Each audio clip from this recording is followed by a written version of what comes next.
RiverBender.com's live coverage of today's game is brought to you by Zeiser Kia, the ultimate buying experience. St. Peter's Hardware and Rental, the best products, service, and expert advice. First Mid-America Credit Union. New name, same great credit union. Tom Lane State Farm, your good neighbor agent in the Riverbend. Gerard Fisher American Family Insurance. All your protection under one roof. Alton Refrigeration, the first choice in quality HD TV and appliances. Barry Macias, professional independent insurance agents. Roberts Ford, the value store since 1949. A pair of undefeated teams, conference championship implications. A beautiful evening for football and a big homecoming crowd. It just doesn't get any better than this. It's the Marquette Explorers and the Greenville Comets. Hi again, everybody. My name is Sam Stem, alongside the Hall of Famer John Rogers, and the Explorers and Comets come into this game undefeated at 4-0. And chances are one of these teams is going to end up winning the South Central Conference. That could be decided here tonight. We'll be back with more pregame information in just a moment. You're listening to Z1570 Radio Sports. Since 1947, St. Peter's Hardware and Rental has been helping you get the job done right. When planning a do-it-yourself project, party, or event, turn to St. Peter's for what you need to make it successful. St. Peter's carries brand-name tools like DeWalt, Bosch, and Milwaukee, quality True Value paints backed by a lifetime warranty, and everything else you need from gadgets to grills. Shop in-store or shop online. St. Peter's Hardware and Rental, the best products, service, and expert advice. Zeiser Kia, the ultimate buying experience. Gas prices are soaring, and so is the cost to own a car. I want to help lower that cost, so I'm here to make you this offer. If your car is financed, stop by Zeiser to see how we can help. If you qualify for financing and we can't lower your cost of ownership, we'll fill up your tank just for stopping by. And with Kia's great warranty and top fuel economy, we can literally save you thousands a year. It's gonna be huge! Visit us in St. Peter's, Wood River, or on the web at stlouiskia.com. In today's economy, everyone's looking for an encouraging sign. That's exactly what you'll find right here at my State Farm office in Bethalto. I'm Tom Lane, and for 86 years, State Farm agents like me have been helping you protect the things that matter most. That's why more people trust State Farm, and why we consider that a very good sign. Call Tom Lane State Farm office in Bethalto at 377-8912 or go to tomlaneagency.net. Like a good neighbor, State Farm is there. Won both of those games. Then they went on the road and picked up 2 victories in hostile territory.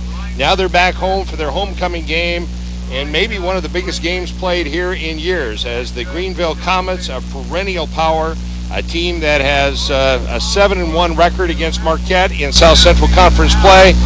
The Comets come to town, both teams undefeated, and the winner probably is going to win the conference championship. Well, you're right, Sam, and the other thing you need to consider is that chances are they'll play again this season, because both of them are in the same, probably will be in the same classification, 3A, and that means they won't be the opening day week of the playoffs, but somewhere down the road they could meet once again. Very good likelihood of that. Right now the Comets are ranked number 1 in the state Class 3A poll. The Explorers ranked 7th. Now, it was back in 1999 was the only time the Explorers beat Greenville in South Central Conference play, and that was the year that Marquette was the number 1 ranked team in Class 3A, and the only time Marquette has a conference victory against the Greenville Comets. Last year, down in Greenville, the Comets racked up 66 points against the Explorers, who put 34 on the board. 100 points scored in that game. But I venture to say if 100 points are scored here tonight, it's not good news for Marquette. No, it's not. The Explorers have played good defense, and they're going to have to play excellent defense tonight to remain in this ballgame. The Comets lead the South Central Conference in offense in the first 4 weeks of the season. Greenville has scored 214 points. That's a per-game average of 53.5 points per game.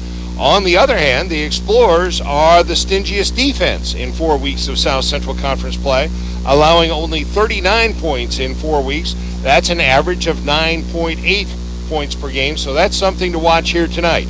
The number 1 offense against the number 1 defense, and the Explorers will really be counting on their defense to step up and control this football game. And then secondly, even though Marquette has shown the ability to have a quick strike offense, you'd really rather see them churn away, move the football methodically down the field when they have it to keep the Greenville offense off the field. Well, that means use the fullback, right? Well, you're right from that point, but if we get in that type of ball game, we're going to pray for a lightning delay, I'll tell you that. All set. Greenville will kick it away to the Explorers. The ball teed at his own 40-yard line. Brett Mueller, and it's a squib kick. The ball is loose at the 32, a big pile-up. And let's see if the Explorers were able to cover it. Again, nobody likes to kick it deep to Marquette because of those speed burners back there on the return game, and the Explorers were able to cover that squib kick at their own 32-yard line. That's where the offense will take over, 1st and 10. Now, last week in Vandalia, Marquette mixed things up a bit. Derek Sterrett was a bit banged up. They wanted to reserve his play for defense only, and so they moved the quarterback Dalton Holm to fullback, moved the wide receiver Jack Miller into quarterback. But this week, everything's back to normal. Holm back at his customary quarterback position, and Sterrett, at least starting the game, is in there at fullback. And here is the give, trying to sweep the left side. It's LaShawn Wheaton trying to turn that corner. He eludes one tackler, takes it out to the 36, where he's dumped after about a 4-yard gain. And the Explorers will try to use that speed and gain the edge, and that time Wheaton picked up, well, let's call it a gain of 3, just out past the 35. But what Greenville did, as do most people, is that they'll just flow to the ball.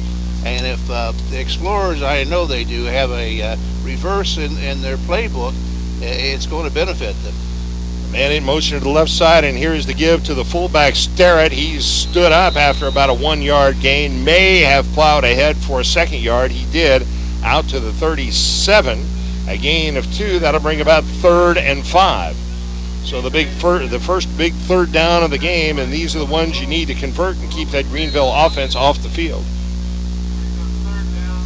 So Sterrett with the carry on 2nd down. Again, we're not sure how much he'll play on offense, simply because they want to reserve the best of his play on the defensive side of the football.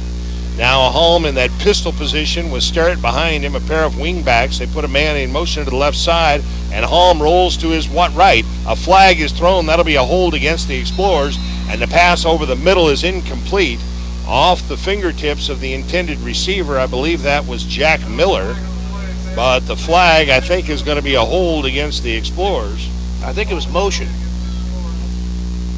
because you had the one back in motion before the snap, and then Sterrett got an early start. And it was indeed a motion penalty. The flag came late. That's why I thought it might have been a hold. But at any rate, Greenville declines the penalty, and Marquette will be forced into a punting situation, 4th and 5 here in the early going of the first quarter. And the Comets have a pair of return men standing back at their own 30-yard line. Holm gets the kick away, and it's a low line drive taken by one of the up men at the 38. And he stood up as he crossed the 40 out to the 42-yard line. That was Brandon Duncan on the return. And the Comets will start with very good field position, starting 1st and 10 at their own 42-yard line, and their high-powered offense takes the field, and they'll go no huddle right out of the gate.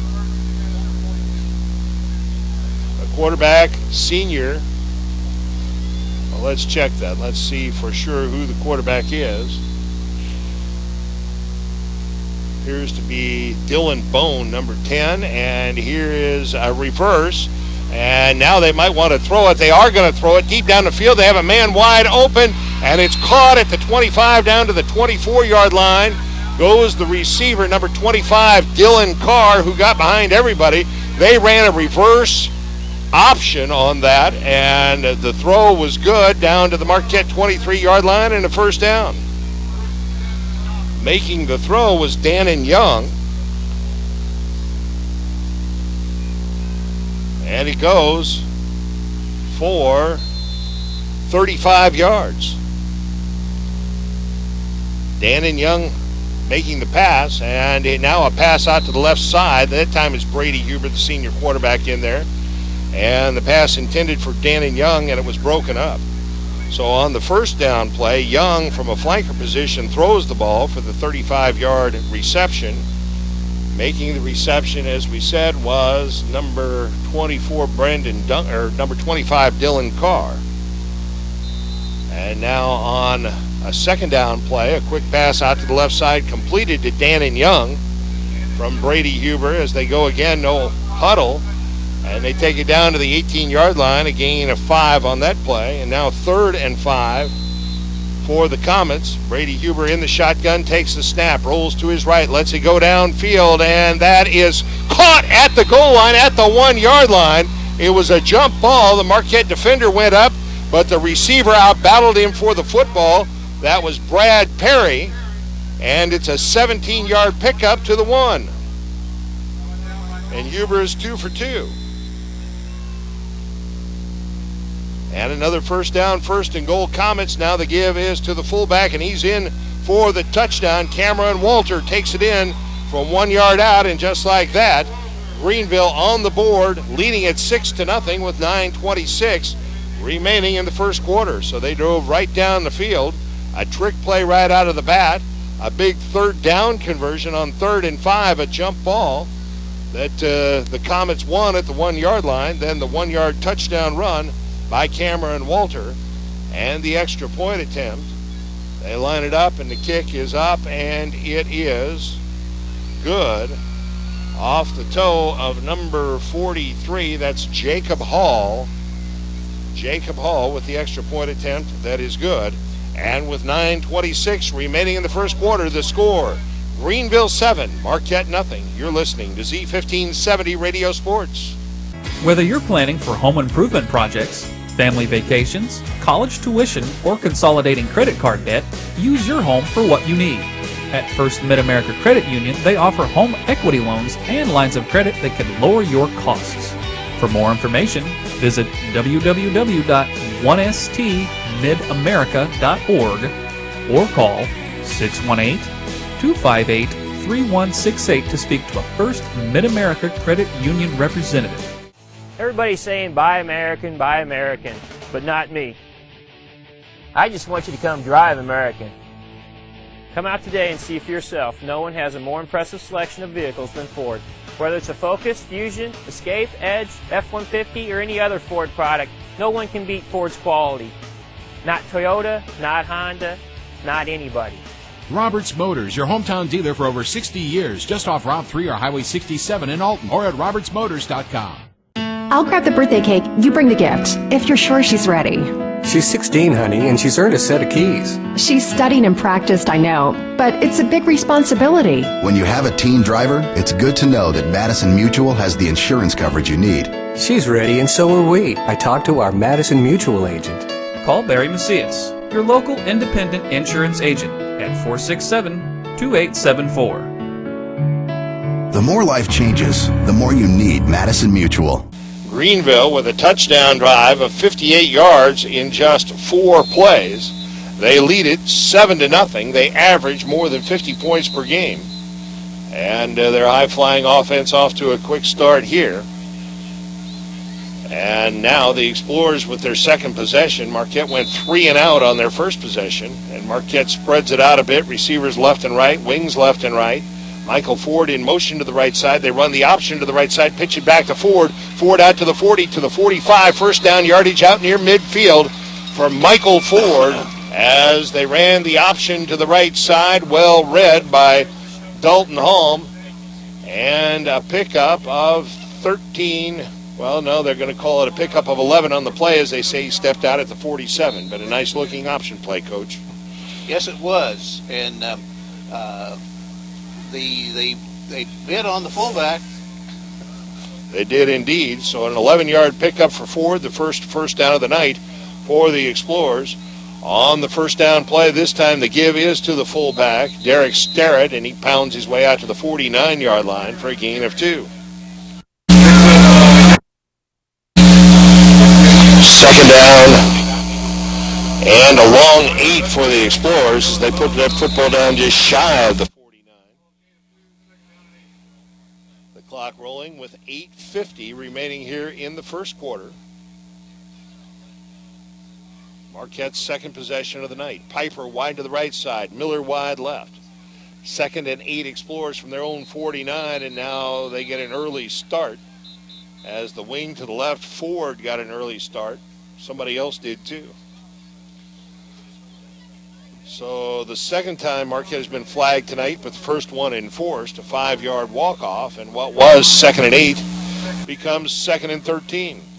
Well, you just can't have those mental mistakes in such a big ball game as this is, Sam, because every mistake that you make, it's a nail in the coffin. 2nd down and 13 for the Explorers from their own 44-yard line. Double wing. They put Ford in motion to the right side, and they run a counter to the wing back, Whedon, and Whedon has good yardage across midfield inside the 45 down to the 44-yard line, and Whedon on that wing counter showed some patience, waited for the hole to open, and turned it into a big gainer, a gain of 12 on that carry. Made that play was Jack Miller. He put a block on that corner, and just, it was relentless. The corner couldn't get off of Miller's block. Now a big 3rd down play here at the Greenville 44-yard line. 3rd and 1 for the Explorers. Holmes stays in that pistol formation, takes the snap, keeps it himself. Lots of running room to the right side. Now he pitches it back to Ford, and Ford had one man to beat for a touchdown, but took it down to the 27-yard line nonetheless. Beautifully executed on that option play, as Holm was about 5 yards downfield before he pitched it back to Ford. And Ford, honestly, if he could have shaken out of that tackle, he was gone. Yes, he was. A 17-yard pickup on that play for Michael Ford, the second first down of this drive for the Explorers. 1st and 10 at the Greenville 27-yard line. Holm stays in the pistol. Double wing formation. Whedon in motion to the left side. A pass over the middle, and Ford was open at the 5, and Holm overshot him. Michael Ford just right down the middle. He had his man beat, and the pass was about 2 yards overthrown. And I think that they had that play called earlier on that full motion penalty that they blew dead. I saw Ford breaking down the middle on that one. And Ford outran the defender, but Holm overshot him by just a hair. 2nd down and 10 Explorers at the Greenville 27-yard line. Whedon in motion to the left side. They run the option to the left, pitch it back to Whedon. He's got a man to beat. He jukes outside and pounds his way inside the 20 down to about the 19-yard line. LaShawn Whedon, a gain of 8. And the Explorers have shown the ability to get outside on the Comets. So now 3rd and 2 for the Explorers at the Greenville 19-yard line. The Comets leading 7-0. 7:09 remaining in the first quarter. Piper wide right, Miller wide left, double wing formation. Holm in the pistol with Sterrett behind him. Here is the give to Sterrett right up the middle, first down yardage, inside the 15 down to the 14-yard line. A gain of 5 on that carry for Derek Sterrett, and the 3rd first down of this drive for the Explorers. There was a big hole for Sterrett, right up the gut. 1st and 10 Marquette at the Greenville 14-yard line. This is the kind of drive I was talking about in the open. If the Explorers can methodically drive the ball down the field and keep that Greenville offense off the field, it works to the Explorers' advantage. Another big hole for Derek Sterrett. Inside the 10, down to the 9-yard line. A gain of 5 on that carry for Sterrett. And this might be a case where the wide plays have opened things up the middle for the fullback Sterrett. 2nd and 5 Explorers at the Greenville 9-yard line. The clock continuing to roll with 6:25 remaining in the first quarter. It's 7-0 Greenville. John Piper wide to the right side. Jack Miller wide left. Holm stays in the pistol formation with wings left and right. Ford in motion to the right side. They run the option to the right side. And Holm keeps it himself. He's inside the 5 down to about the 2-yard line. And that's a first down. And that was a play that was going to work either way, whether Holm kept it himself or pitched it back to Ford, because Ford was wide open. But nonetheless, Holm gained 7 down to the 2. That was awfully good execution. The fourth first down of this drive for the Explorers. This drive started at their own 36-yard line. First and goal, Marquette at the 2. Receivers left and right. Halm now under center. Puts a man in motion to the right side, and the give is to the fullback, Sterrett. Sterrett stacked up for little or no gain on the play. We'll see how much forward progress they give him. None. Second and goal at the 2. Greenville was waiting for that play up the middle, because they really stacked linebackers over the defensive tackles. The ball on the right hash mark, the wide side of the field, the left side. Again, a Halm under center, second and goal at the 2. A man in motion to the left side. Halm keeps it on the quarterback sneak, and he is close, but is he in? The Explorers say he is. Let's see what the guys with the stripes on their shirts say. They're going to put the football down just outside the goal line, so a gain of 1 on the sneak for Dalton Halm. It's third and goal, well inside the 1-yard line. The nose of the football is just outside of the goal line.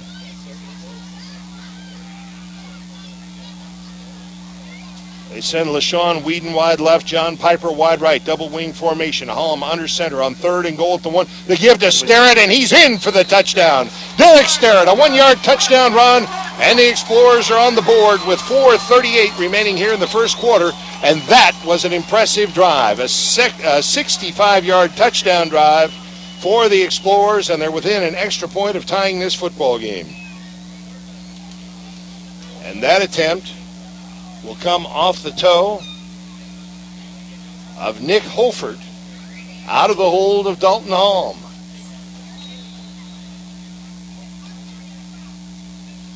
They line it up. The snap, the spot, the kick. It's up, it's high, it's long, it's good. 4:38 remaining first quarter. It's Marquette 7, Greenville 7. You're listening to Z1570 Radio Sports. From its birth in 1931 on Broadway in Alton to its new home on Homer Adams Parkway, welcome to Alton Refrigeration and Home Furnishings. Alton Refrigeration and Home Furnishings earned its outstanding customer service reputation in servicing major appliance brands such as Maytag, Whirlpool, KitchenAid, Frigidaire, Samsung, and more. When you think about it, Alton Refrigeration is about providing you with years of comfortable living with worry-free brand name products. At American Family Insurance, we put together a pretty special policy for the Gordon family. It's called the Dad's starting a new business in our garage. Jesse wants to go to an Ivy League school. Mom crashed her computer, literally. And Jennifer just passed her driving test policy. American Family works with you to choose from over 375 products and features to create your custom family protection.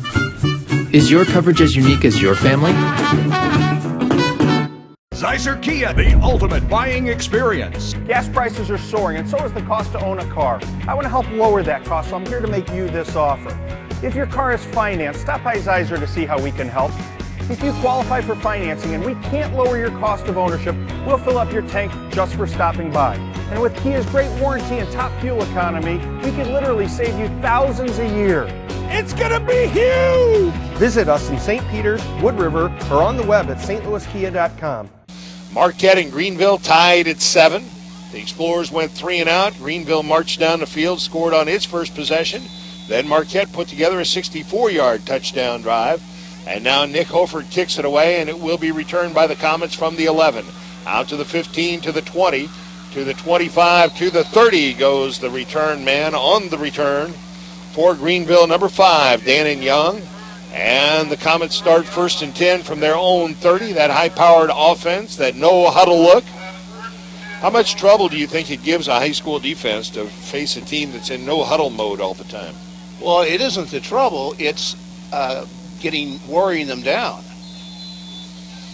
Well, it only took them 4 plays to score last time, so Marquette's defense should be fresh. Brady Huber in the shotgun, back to throw, under some pressure. Now lets it go and just throws it away. Threw it about 5 yards out of bounds as he was in the grasp of a Marquette defender, none other than Michael Cook. And the Explorer coverage men did a good job because Brady Huber couldn't find anybody open. So 2nd and 10, Comets from their own 30-yard line. Huber in the shotgun, a wing to his right, a pair of receivers to the left, another receiver to the right side, and now they run it up the middle, and that'll go for a loss of a couple on the play. Cameron Walter hit immediately after taking that handoff, and a loss of 2 back to the 28-yard line. I believe the tackle was by Greenville. Brett Greenville from his linebacker position. And now 3rd and 12, Comets from their own 28-yard line. Huber in the shotgun, takes a snap, drops to throw, looking downfield, lets it go over the middle. He's got his man, first down yardage. That's Young. Young dragging tacklers with him to midfield. First down, Comets at the 50-yard line after a 22-yard completion from Brady Huber to Dannon Young. So for the second time tonight, Greenville converts on a 3rd down. 1st and 10 at midfield. A pair of receivers to each side of the field. Huber takes a snap, gives it right up the middle, the fullback, lots of running room, inside the 40, all the way down to the Marquette 35-yard line. That's Cameron Walter. A pickup of 15 and another first down for the Comets, their 5th of the night.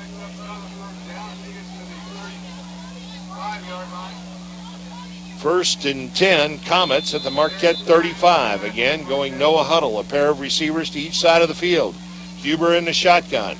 Brady Huber, the senior quarterback, now checks to the far sideline for a play, and he calls the play as his team is at the line of scrimmage. Quick slant over the middle. He's got his man. He tries to cut it to the outside, and he's hauled down from behind by LaShawn Whedon. And a gain of 8 on that play on the completion to Brad Perry. Huber 4 of 5 for 52 yards. 2nd and 2, Comets at the Marquette 27. High snap. Here is the give. Walter up the middle. First down yardage all the way down to the Marquette 20-yard line. A gain of 7 on that carry for Cameron Walter in the 6th first down here in the first half for Greenville. 1st and 10 at the Marquette 19-yard line. Again, they go with the no huddle. Huber takes the snap. 3-step drop, looking to his right, swings it out to Walter. He eludes a tackle by Greenwell, but is finally wrapped up and brought down by Michael Ford. Now a flag is thrown over on the other side of the field as Nick Holford was engaged with somebody in a Greenville uniform, and we'll see what that's all about. That turned into a loss of a yard on that little swing pass to Cameron Walter. And the officials talk it over, and let's see what the indication is. A personal foul against Greenville. So that'll be a big walk-off, a 15-yard walk-off, their first penalty of the night.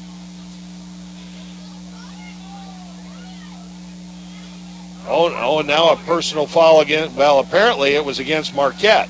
They signaled incorrectly. So that's even bigger going the other way. That'll be half the distance to the goal line. And that was totally behind the play. It had nothing to do with the action. So half the distance to the goal line will put the football down at the 10 and make it first down. First down for the Comets right there. I'm not sure. Now Tim Nelson giving the referee a piece of his mind. Actually, not Coach Nelson. I think it's Coach Weber, the defensive coordinator. So 1st and 1 for the Comets just outside the 10-yard line after the penalty. Back to throw. Huber lets it go, and it is picked off by John Piper at the 1-yard line. We'll call it the 2, but a huge turnover there as the Explorers' John Piper picks off that slant over the middle, and the Explorer offense is headed onto the field. It was a low throw, and Piper just went right down into the dirt and picked it up. Do you think Huber threw it low intentionally simply because the play wasn't there? Or I don't think they're that sophisticated. It was 2nd and 1, or 1st and 1 at the 10. So now the Explorer offense on the field, 1st and 10 from their own 2-yard line. And here is a fumble in the end zone. A fumble in the end zone as Marquette tried to run the option. A big pile up and let's see who's got the football. It's either going to be a touchdown or a safety. A Comet comes out with the football, and let's see what the indication is. It's either 2 or 6 for Greenville. And the officials still have not made an indication. And it is a safety. A safety as Marquette tried to run the option to the left side, and as Holm tried to pitch it, he was hit. The football came loose, a big pile-up, and the loose ball apparently was covered by the Explorers for a safety. And the only break there is that Greenville comes away with 2 instead of 6. And what do you think of the play call? They faked the handoff to the fullback from the 2 and then tried to run the option. I would think I would have tried to test them out if you could move the ball out a little bit and then come back outside. So now Marquette will execute a free kick from their own 20-yard line. And I would guess they'll send Dalton Holm out there to punt it. And so Greenville now leads it 9-7 with 2:18 remaining here in the first quarter. So what appeared to be a huge break for Marquette on the interception by John Piper turns into a break the other way for Greenville as Marquette fumbled the football in their own end zone and covered the fumble, but that gave Greenville a safety. But again, that's better than Greenville getting a touchdown out of the thing.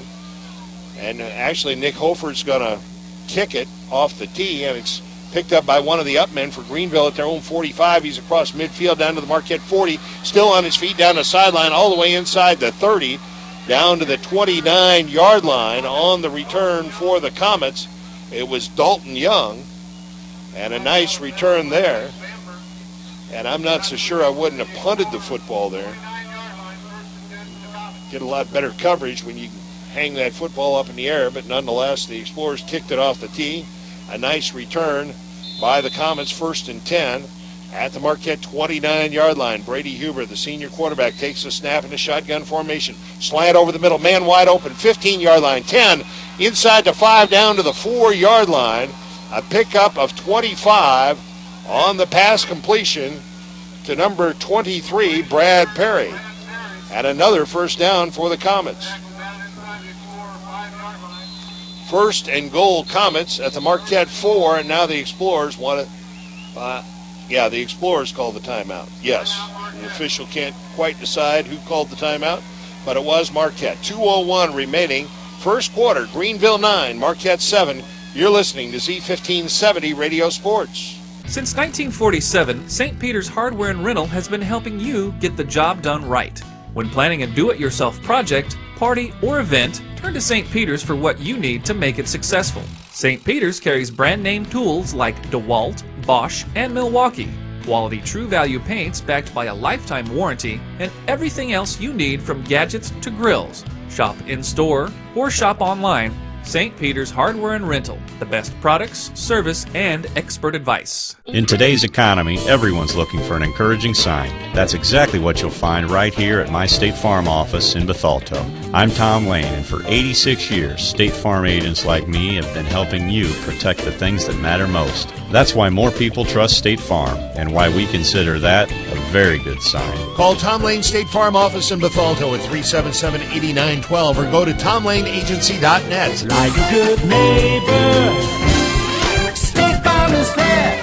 At First Mid-America Credit Union, they offer more than savings accounts, checking accounts, money markets, loans, and IRAs. They also offer a Visa Platinum Card, which rewards their members with low rates, no annual fees, no hidden fees, no balance transfer fees, built-in safety features to protect your card from fraud, and a reward program which rewards you for every purchase you make.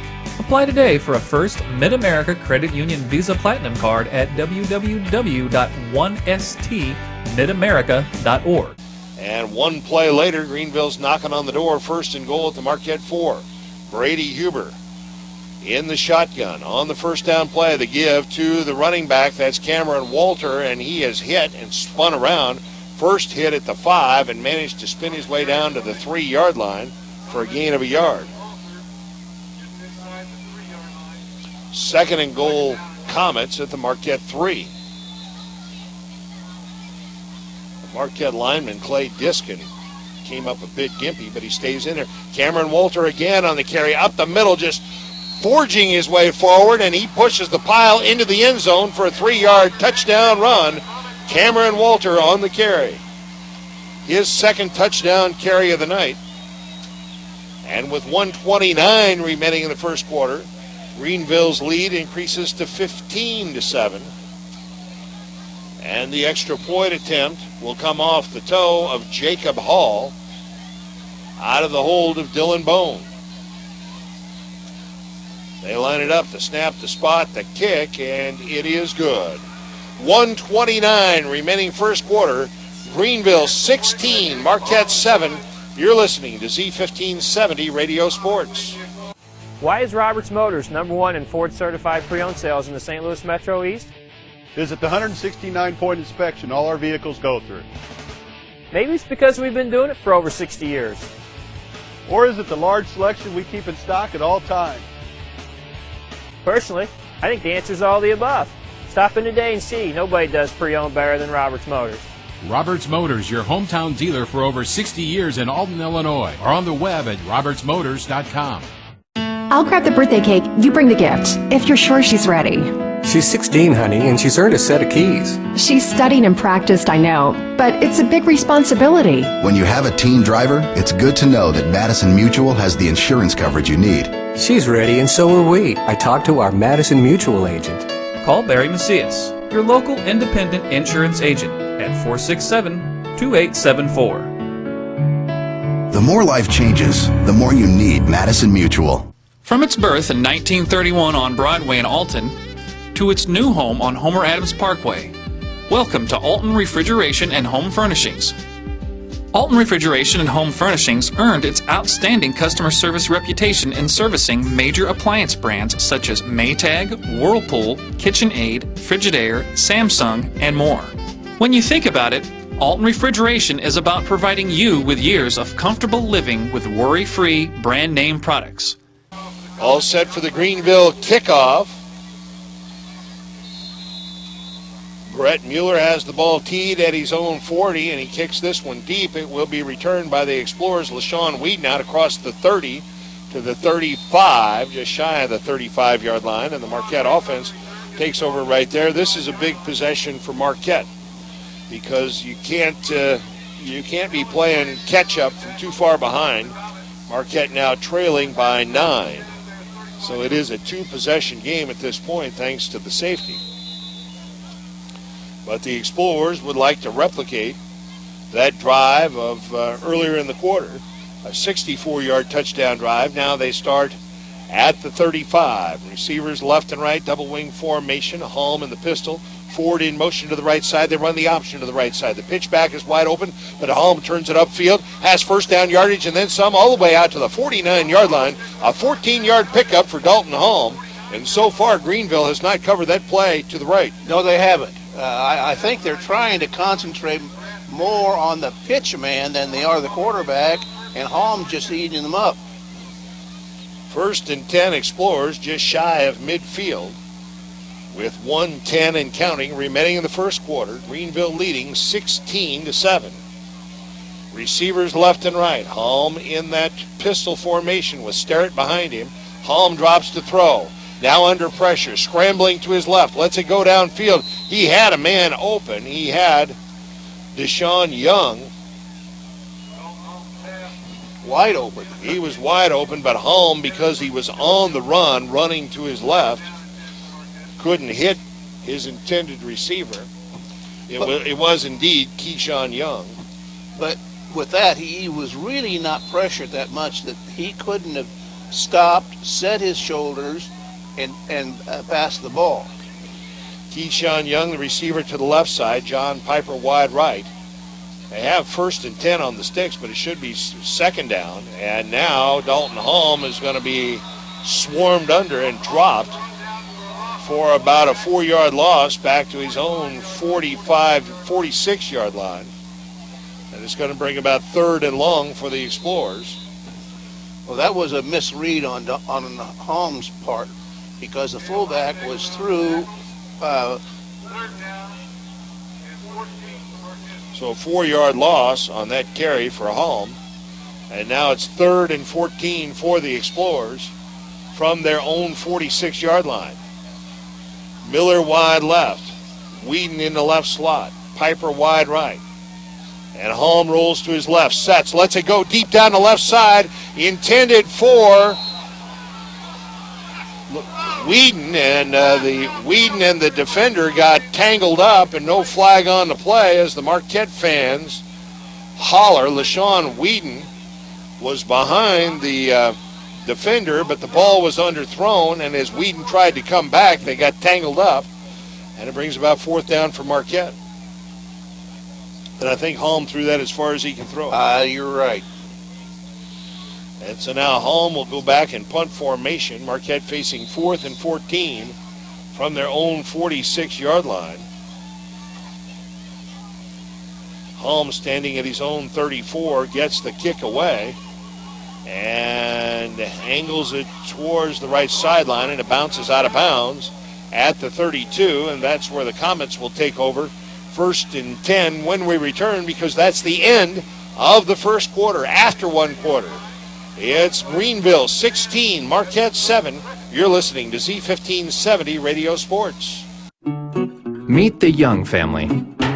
American Family Insurance put together a special policy for them.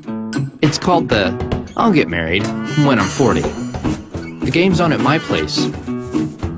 Who needs more than 2 seats in a car? And life may be about to change. Policy. American Family works with you to choose from over 375 products and features to create your custom family protection. Is your coverage as unique as your family? Zeiser Kia, the ultimate buying experience. Gas prices are soaring, and so is the cost to own a car. I want to help lower that cost, so I'm here to make you this offer. If your car is financed, stop by Zeiser to see how we can help. If you qualify for financing and we can't lower your cost of ownership, we'll fill up your tank just for stopping by. And with Kia's great warranty and top fuel economy, we can literally save you thousands a year. It's gonna be huge! Visit us in St. Peters, Wood River, or on the web at stlouiskia.com. Since 1947, St. Peter's Hardware and Rental has been helping you get the job done right. When planning a do-it-yourself project, party, or event, turn to St. Peter's for what you need to make it successful. St. Peter's carries brand-name tools like DeWalt, Bosch, and Milwaukee, quality True Value paints backed by a lifetime warranty, and everything else you need from gadgets to grills. Shop in-store or shop online.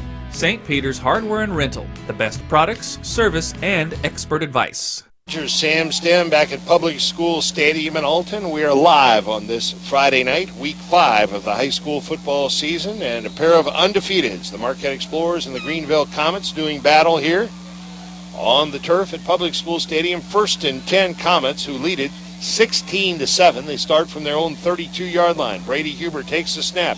3-step drop, pumps to his left, looks back right, now comes back left, and completes it out to the 38-yard line. Making the reception was number 5, Dannon Young, covered by LaShawn Whedon, a 5-yard pickup. 2nd down and 5.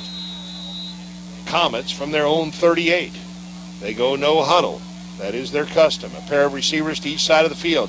Huber drops to throw, lets it go out into the right flat. He's got his man. 1st down yardage and then some, all the way to the 45 of the Explorers. Brad Perry makes the reception. Good for a pickup of 17 yards. And a 1st down for the Comets, their 8th of the night. 99 yards passing by Brady Huber. 134 total for Greenville. Here early second quarter. Now the give to Cameron Walter, the fullback, and he runs hard right up the gut. Inside the 40, down to the 38-yard line, a gain of 7 for Walter. Walter, 7 carries for 32 yards and 2 touchdowns. 2nd and 3 Comets at the Marquette 38-yard line. Here is Huber throwing down the left sideline. He's got his man in stride. 20, 15, 10, 5. Touchdown, Dannon Young.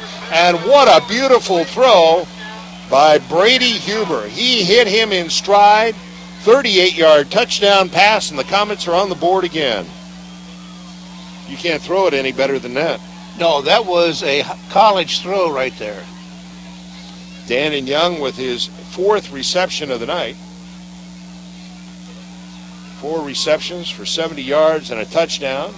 And now the extra point attempt off the toe of Jacob Hall, trying to add the 23rd point for Greenville. The snap, the spot, the kick, and it's wide to the left, no good. So with 10:49 remaining in the second quarter, the score now, Greenville 22, Marquette 7. You're listening to Z1570 Radio Sports. In today's economy, everyone's looking for an encouraging sign. That's exactly what you'll find right here at my State Farm office in Bethalto. I'm Tom Lane, and for 86 years, State Farm agents like me have been helping you protect the things that matter most. That's why more people trust State Farm, and why we consider that a very good sign. Call Tom Lane State Farm office in Bethalto at 377-8912 or go to tomlaneagency.net. Like a good neighbor, State Farm is there. Red or black, silver or gold, new or used. At First Mid-America Credit Union, they know options are important to you. That's why they've made relationships with local dealerships where you'll receive all the extras with First Mid-America Credit Union's low rates and financing done on the spot. All you have to do is decide what you want. Your car, our loans, they're made for each other. www.1stmidamerica.org or call 618-258-3168 to speak to a representative. Everybody's saying buy American, but not me. I just want you to come drive American. Come out today and see for yourself. No one has a more impressive selection of vehicles than Ford. Whether it's a Focus, Fusion, Escape, Edge, F-150, or any other Ford product, no one can beat Ford's quality. Not Toyota, not Honda, not anybody. Roberts Motors, your hometown dealer for over 60 years, just off Route 3 or Highway 67 in Alton, or at RiverBender.com. With 4 possessions thus far tonight, one 64-yard touchdown drive, a couple of 3 and out, well, one 3 and out, and then another drive that stalled and resulted in a punt. Now a short kick knocked down by one of the up men, and he's lucky to cover it before the Comets got there. In a big hurry on the football for Marquette was Danny Holtz, and the Explorers will start 1st and 10 from their own 36. But on the last Marquette possession, they were moving the football down the field and then tried the long pass that went incomplete and got themselves into 2nd and 3rd and long. You made a very good point, Sam. That series may come back to haunt the Explorers. They have shown the ability, however, to run the football, especially to the right. Halm hands it to Michael Ford, who tries to turn that right corner. He does. 40 is going to go all the way. 40, 30, 20, 15, 10, 5. Touchdown, Marquette. A 64-yard touchdown run by Michael Ford. Once he turned the corner, there was just nobody there, and it was apparent he would go all the way. 64 yards, and just like that, Marquette strikes.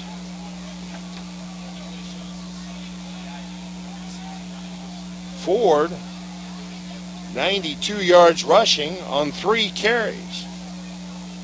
And now Nick Hofert will attempt the extra point to pull the Explorers to within 8 and make it a 1-possession game out of the hold of Dalton Halm. The snap, the spot, the kick, a low-line drive, hits the right upright, no good. So it's a 2-possession game. 10:36 remaining in the second quarter. Well, they might score 100 points tonight. I don't know. It's Marquette trailing Greenville. The Comets 22, the Explorers 13. You're listening to Z1570 Radio Sports. I'll grab the birthday cake. You bring the gift, if you're sure she's ready. She's 16, honey, and she's earned a set of keys. She's studied and practiced, I know, but it's a big responsibility. When you have a teen driver, it's good to know that Madison Mutual has the insurance coverage you need. She's ready, and so are we. I talked to our Madison Mutual agent. Call Barry Macias, your local independent insurance agent, at 467-2874. The more life changes, the more you need Madison Mutual. From its birth in 1931 on Broadway in Alton to its new home on Homer Adams Parkway, welcome to Alton Refrigeration and Home Furnishings. Alton Refrigeration and Home Furnishings earned its outstanding customer service reputation in servicing major appliance brands such as Maytag, Whirlpool, KitchenAid, Frigidaire, Samsung, and more. When you think about it, Alton Refrigeration is about providing you with years of comfortable living with worry-free brand name products. The Bennett family has a pretty special policy from American Family Insurance. It's called the "We Were Expecting, Just Not Triplets." Is it too early to start saving for college? What's bigger than a minivan? And Katie is feeling a little left out right now. Policy. American Family works with you to choose from over 375 products and features to create your custom family protection. Is your coverage as unique as your family? How do you stop the Comets? They're difficult. They are difficult indeed, averaging 53.5 points per game. And we've got 10:36 remaining in the second quarter, and they've already scored 22. But the Explorers have shown the ability to move the football as well. And now Nick Hofert will kick it away. Dannon Young standing back at his own 12 in deep formation. And the Explorers do kick it deep, and Young goes over and picks it up at the 9. Takes it up the left sideline, out across the 15 to the 20, and Dannon Young has just a couple of Explorers to beat. He takes it out across midfield, and now they try and catch him from behind, and they do all the way at the 30-yard line, making the saving tackle. Who is that? 28, Jimmy Lawless. He came out of nowhere after Jack Miller and Nick Hofert had slowed Dannon Young down just a bit. And Lawless came up from behind with a touchdown-saving tackle. But just like that, the Comets on a short field, 1st and 10 at the Marquette 30 after the 61-yard kickoff return by Dannon Young. And here is Brady Huber rolling to his right, lets it go downfield. Man wide open, and he drops the football at the 13-yard line. The receiver was wide open. Huber hit him in the hands. The receiver was Dylan Carr. And Jack Miller, who was in the area, fell down. 2nd down and 10, Comets.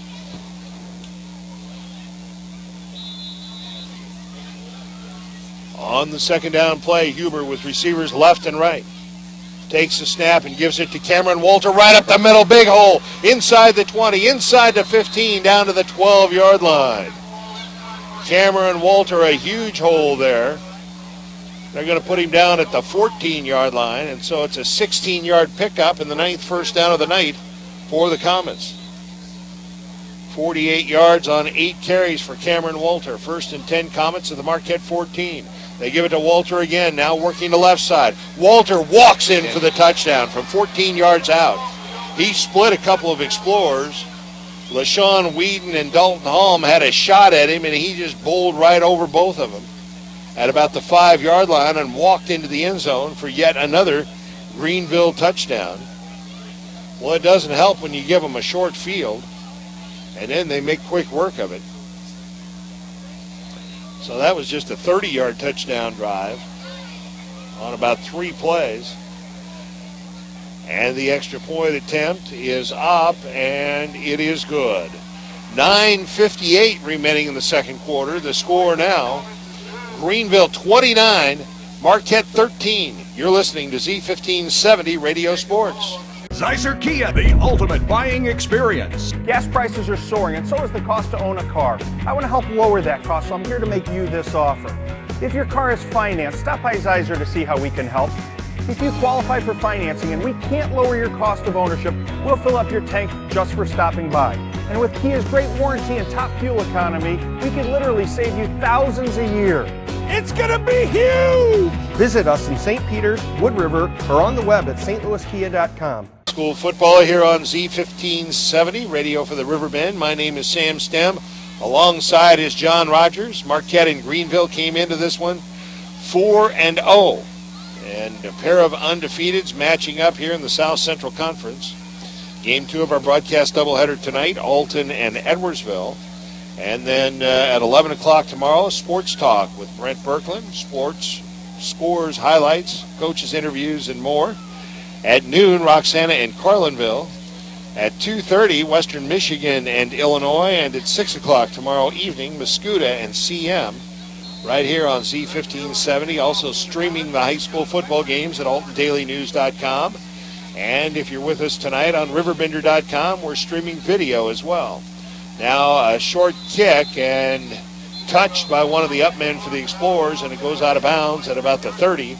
And the Explorer offense will take over there, 1st and 10. So Marquette's had touchdown drives, a pair of 64-yard touchdown drives. The last one, a 64-yard run by Michael Young.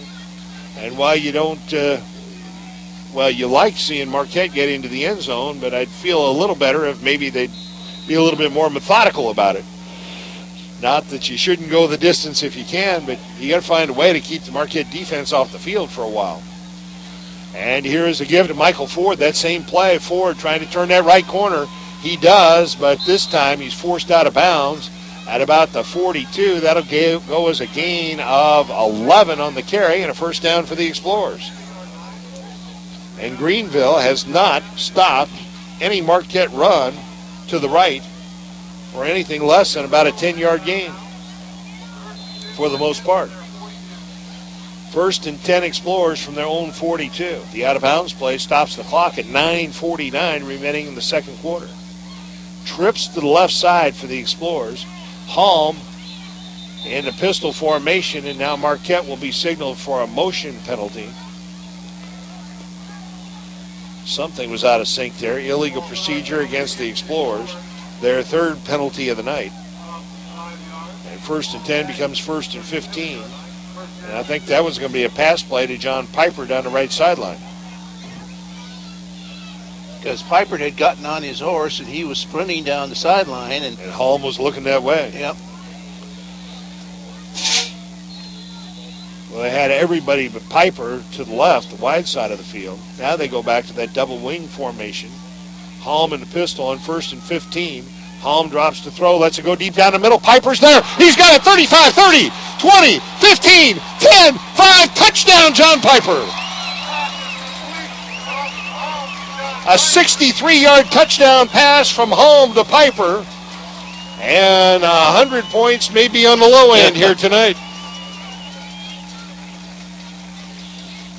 Well, that was a pass just right down the middle, and Halm hit Piper in stride, and once he caught it, there was no doubt about it. 63 yards on that touchdown pass. The first completion of the night for Halm. Obviously the first reception of the night for Piper. And now Marquette, trailing by 10, will go for 2 to try to make it a one-possession game. Halm in the pistol formation, runs the option to the right side, pitches it back to Starrett. Starrett hit at the 4, and he can't get in. And Marquette's 2-point attempt goes for naught. 9:37 remaining in the second quarter. I repeat the question of earlier. How do you stop the Greenville offense? That's the key now. 9:37 remaining first half. Greenville 29, Marquette 19. You're listening to Z1570 Radio Sports. Since 1947, St. Peter's Hardware and Rental has been helping you get the job done right. When planning a do-it-yourself project, party, or event, turn to St. Peter's for what you need to make it successful. St. Peter's carries brand-name tools like DeWalt, Bosch, and Milwaukee, quality True Value paints backed by a lifetime warranty, and everything else you need from gadgets to grills. Shop in-store or shop online. St. Peter's Hardware and Rental, the best products, service, and expert advice. And so now let's see if Marquette can figure out a way to pin Greenville deeper in their own territory. And this time Halm will kick it away, and he just pooches one. And the Comets let it go out of bounds here on the near sideline. And the Comets, I think, are going to take it at their own. Well, they're going to talk it over, see if they make Marquette re-kick or not. I don't think they will. I think they'll take it at their own 40-yard line. Well, that's better than where they started last time, which was the Marquette 30 after the long kickoff return. So the officials talk it over. The Comets have the offense out there. They're ready to snap the ball as soon as the officials can figure out where to put the football. It shouldn't take this much discussion, should it? No, if there's going to be a discussion, it should be between the Greenville coach and his captain. Yeah. But obviously Greenville wants the football. They've got the offense out there ready to snap it. They're going to put it down right where it went out of bounds. So the Comets start 1st and 10 from their own 37-yard line. And as soon as the officials are ready, Marquette's ready, Greenville's ready, the officials still talking things over. And I think Brady Huber, the Greenville quarterback, says, well, shouldn't we have it at the 40? The referee says, I don't know. Let's just play it where it is. And so they do. 1st and 10 Comets from their own 37. Huber, 3-step drop, lets it go deep down the right sideline, incomplete. The intended receiver out there was number 7, Dalton Young, and Huber overthrew him by just a hair. Brady Huber has completed 8 of 12 passes for 137 yards. He's thrown an interception, and he's thrown a touchdown pass. 2nd down and 10 for the Comets.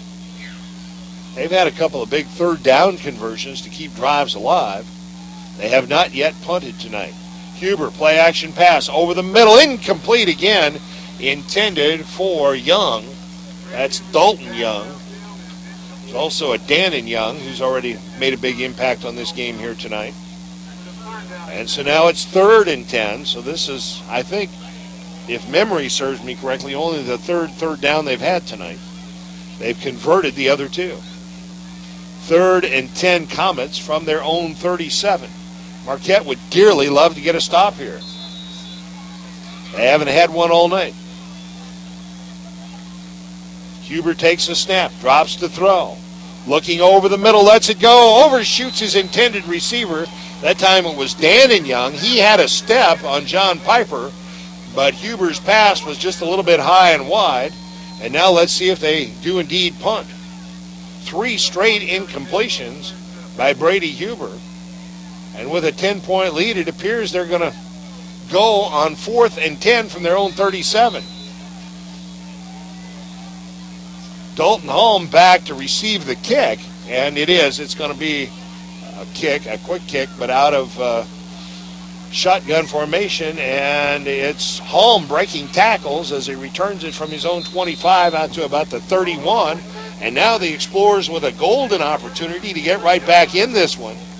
With 9:10 remaining in the first half, Marquette trails by 10, but they have scored on each of their last 2 possessions on big plays. And so the Explorers start 1st and 10 from their own 30.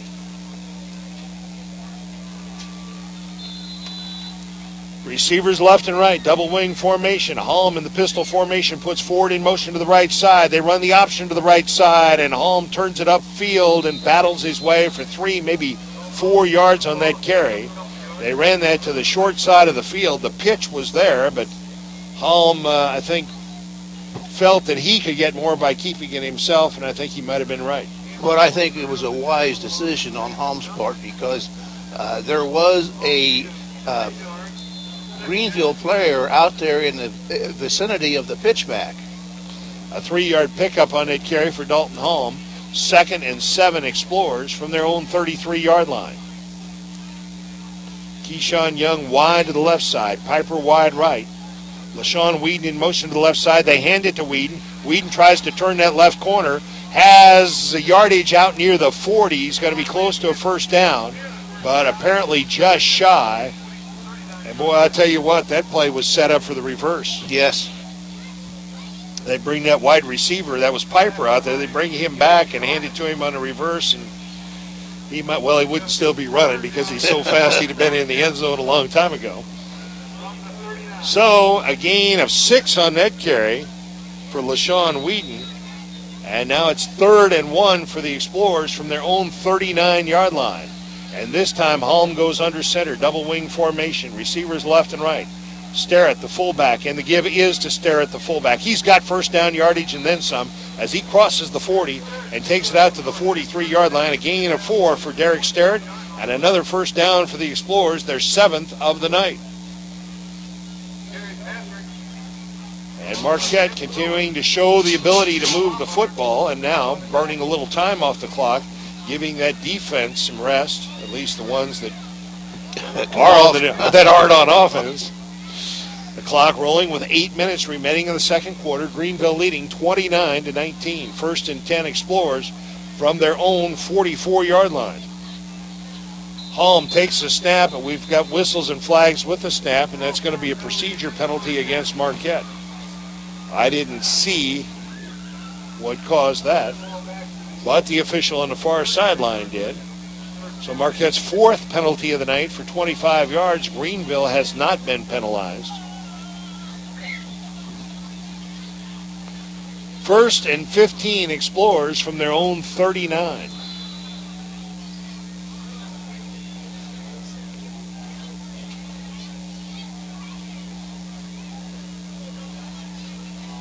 Two receivers wide to the right side. They put Ford in motion to the right side and hand him the football. Ford tries to turn that right corner. He tries to cut it back, and his feet go out from underneath him, and he ends up with a 2-yard gain on the play.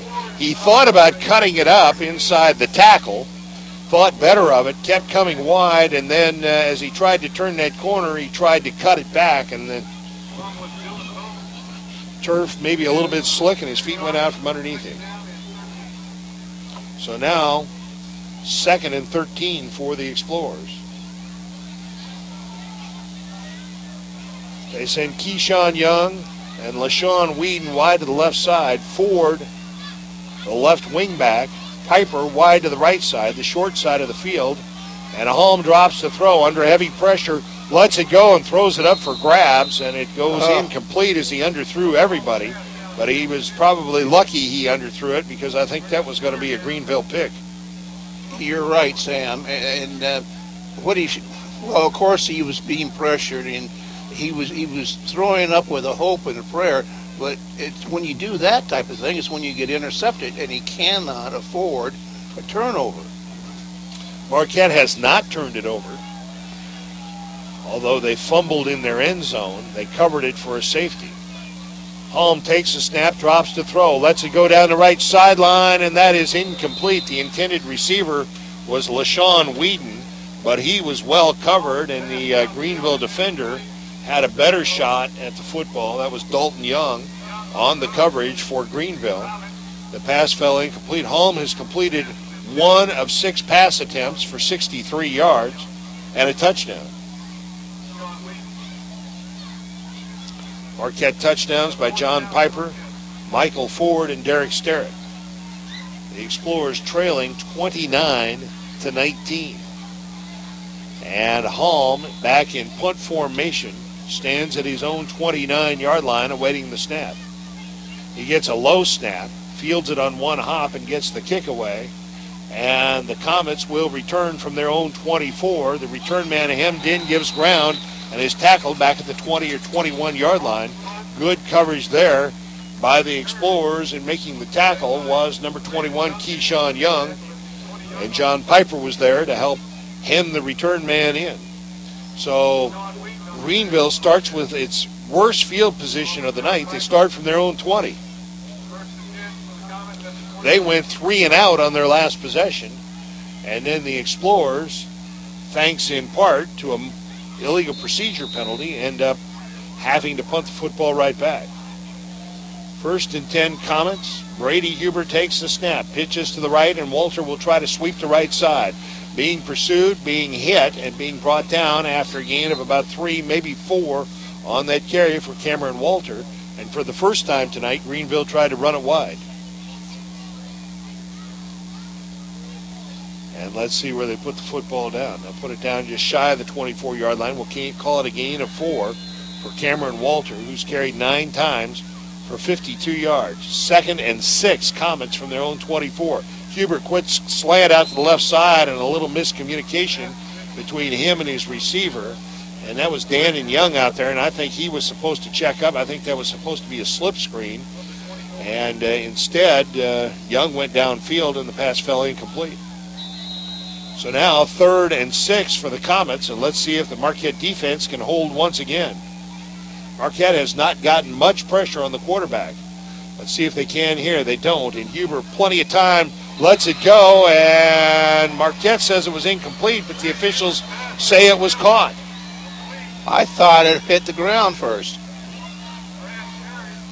Making the reception was Brad Perry, a diving catch out at the 44-yard line, a 20-yard completion from Huber to Perry, and a first down for the Comets. Perry now with 5 receptions for 87 yards on the first down play. Huber passed down the left sideline. He's got Perry in stride at the 30. He makes a move past Dalton Holm and takes it in for the touchdown. Brad Perry from 40 or 56 yards out, and the Comets are on the board again. Well, making them start at their own 20 didn't work. 213 yards passing and 2 touchdowns for Brady Huber. And we've still got 5.5 minutes remaining in the half, 5:35. Brad Perry makes his 6th reception of the night for 146 yards and a touchdown. Now the extra point attempt. They line it up, high snap, they get it down, the kick is up, it's high, it's long, and it's good off the toe of Jacob Hall. 5:35 remaining here in the first half. The score, Greenville 36, Marquette 19. You're listening to Z1570 Radio Sports. In today's economy, everyone's looking for an encouraging sign. That's exactly what you'll find right here at my State Farm office in Bethalto. I'm Tom Lane, and for 86 years, State Farm agents like me have been helping you protect the things that matter most. That's why more people trust State Farm, and why we consider that a very good sign. Call Tom Lane State Farm office in Bethalto at 377-8912 or go to tomlaneagency.net. Like a good neighbor, State Farm is there. You're in tune to WBGZ Alton. My name is Sam Stem alongside John Rogers. We're at Public School Stadium in Alton, a pair of 4-0 teams matching up here, and points galore. So far, 55 points have been scored, and we still have 5.5 minutes remaining until half. Greenville with a 17-point lead, 36-19, but they'll kick it away to the Explorers.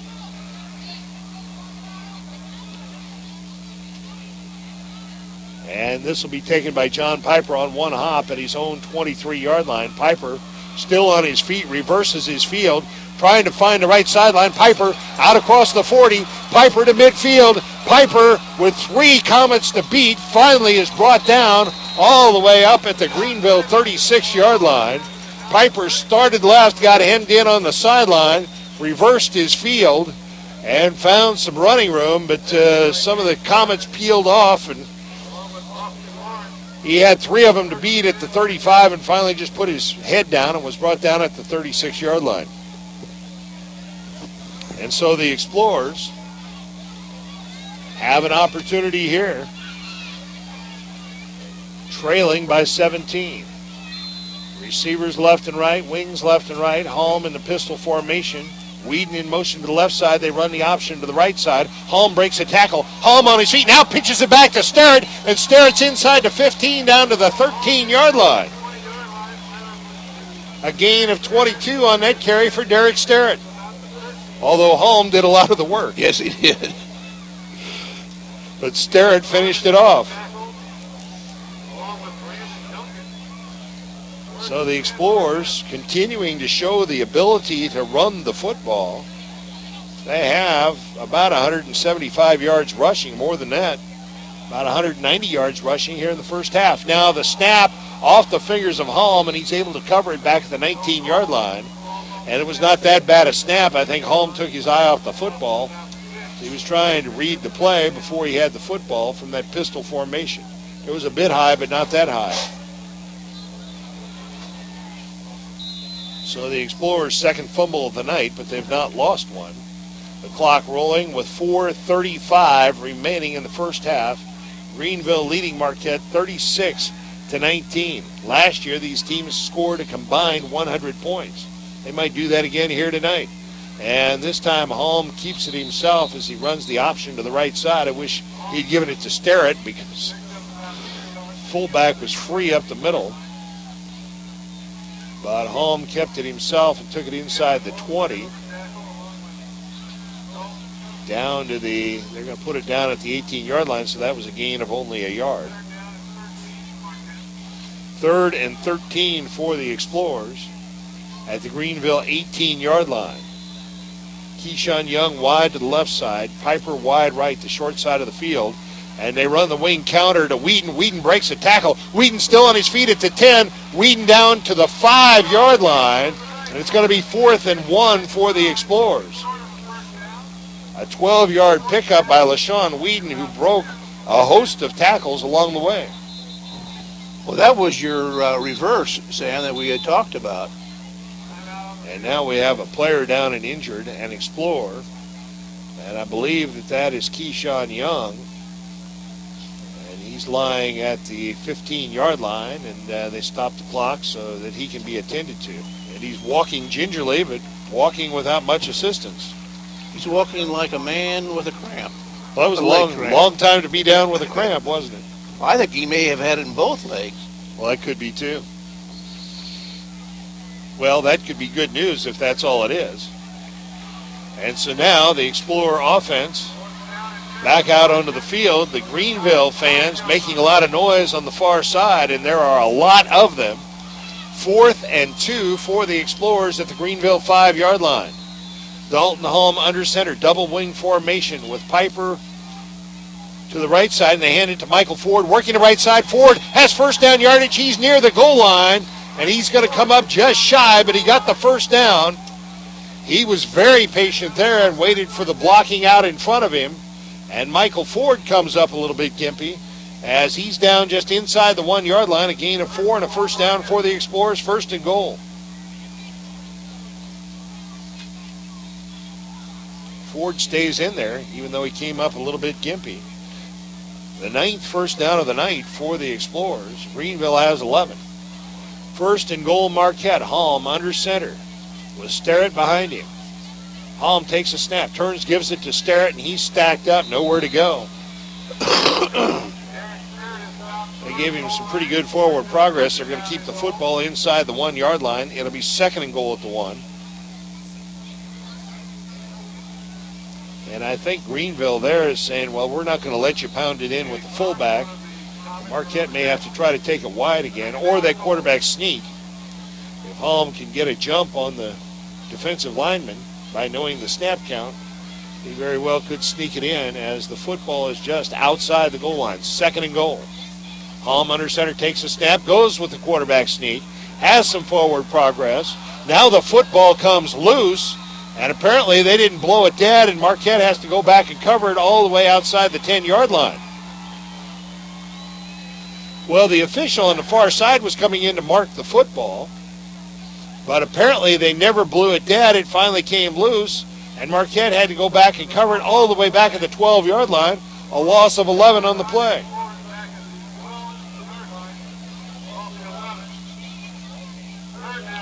And again, some discontent from the near sideline. The Marquette coaching staff saying to the officials, why didn't you blow that dead? Forward progress was stopped. But they didn't. So that's the 3rd fumble of the night by Marquette. They have covered all 3 themselves. But now it's 3rd and goal, Explorers at the 12. And they put trips to the left side. Halm under center takes a snap. Wanted the slant to the right side. It wasn't there. And now he throws a jump ball to Piper in the end zone. In triple coverage, incomplete, and it's 4th and goal for the Explorers.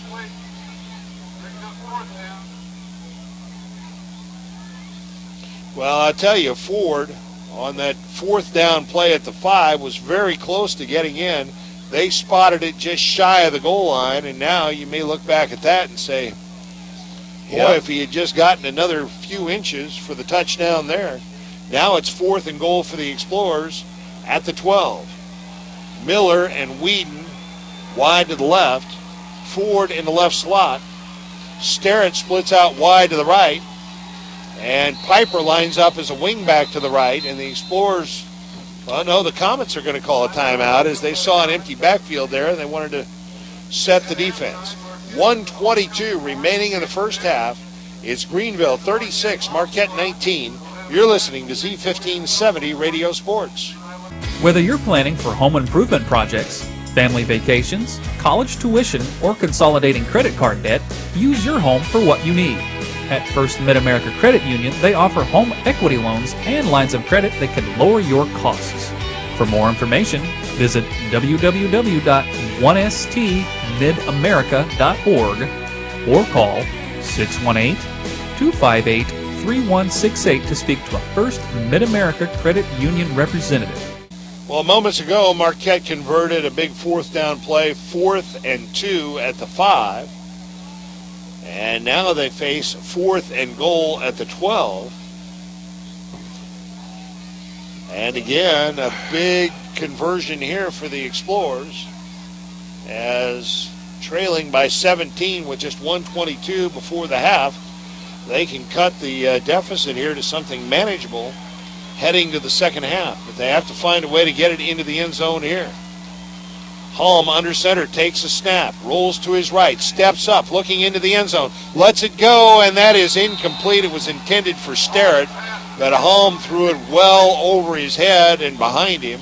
Sterrett had no chance to go up. You can see the design of that play was to get a big guy in the end zone and throw a jump ball there, right. But Holm, under pressure, just never got it anywhere near his receiver. And so now the Comets will take over on downs with 1:15 remaining, and you can't give up a big play here if you're Marquette. Already trailing by 17. Plus, the Comets are going to have the first possession of the second half. Grady Huber in the shotgun, takes the snap, throws it out to the right side, a screen out there, and lots of running room up the middle, out across the 25 to the 26-yard line. Goes the receiver. I believe it was Brad Perry, or was that Dylan Carr? I think it was Dylan Carr making the reception, and it goes for 14 yards. Now Huber back again to throw. He's got Perry over the middle, out across the 40 to the 42, a pickup of 16.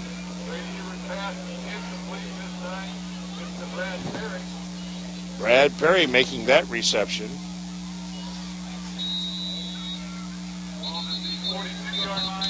And now Greenville wants another timeout. It comes with 52 seconds remaining. Greenville 36, Marquette 19. You're listening to Z1570 Radio Sports. Everybody's saying buy American, but not me. I just want you to come drive American. Come out today and see for yourself. No one has a more impressive selection of vehicles than Ford. Whether it's a Focus, Fusion, Escape, Edge, F-150, or any other Ford product, no one can beat Ford's quality. Not Toyota, not Honda, not anybody. Roberts Motors, your hometown dealer for over 60 years, just off Route 3 or Highway 67 in Alton, or at RiverBender.com. Well, we're not yet at halftime, and already Greenville has thrown for 278 yards in this football game. Marquette has rushed for over 175 yards, roughly. Well, actually over 200 yards rushing for Marquette. So Greenville doing it via the airwaves and Marquette doing it on the ground. Greenville with a 17-point lead with 52 seconds remaining in the half. And the Comets have it 1st and 10 at their own 42-yard line. Brady Huber, the senior quarterback, takes it, hands it to Cameron Walter. He breaks a tackle at the line of scrimmage. Walter on his horse across midfield, dragging tacklers with him inside the 35 down to the 33-yard line. They'll stop the clock to move the chains. A 25-yard run there by Cameron Walter. And now suddenly the Comets are knocking on the door. They'll wind the clock here as soon as they set the ball ready for play. And they'll snap at 1st and 10 at the Marquette 33. Huber back to throw. Lets it go out into the left flat. He's got his man. The completion inside the 20 down to the 18-yard line. And making the reception once again, it was Brad Perry. A pickup of 15 on that play.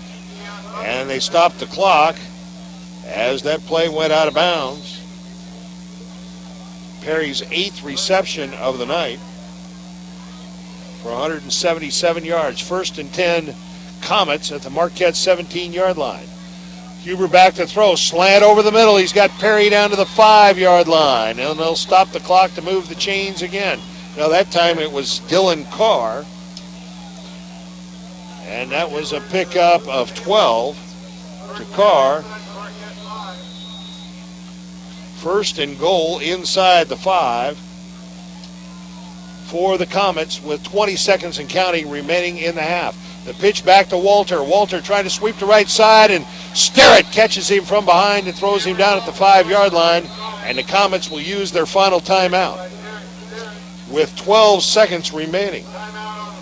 Well, as Marquette couldn't get in moments ago, after having it 1st and goal inside the 1, the Explorers came away empty, and now Greenville is driven all the way down the field, and they have it 2nd and goal at the 5 with 12 seconds remaining. That could be a huge, huge turn of events if Greenville gets in after Marquette didn't. And Marquette would breathe a huge sigh of relief if they can hold them out.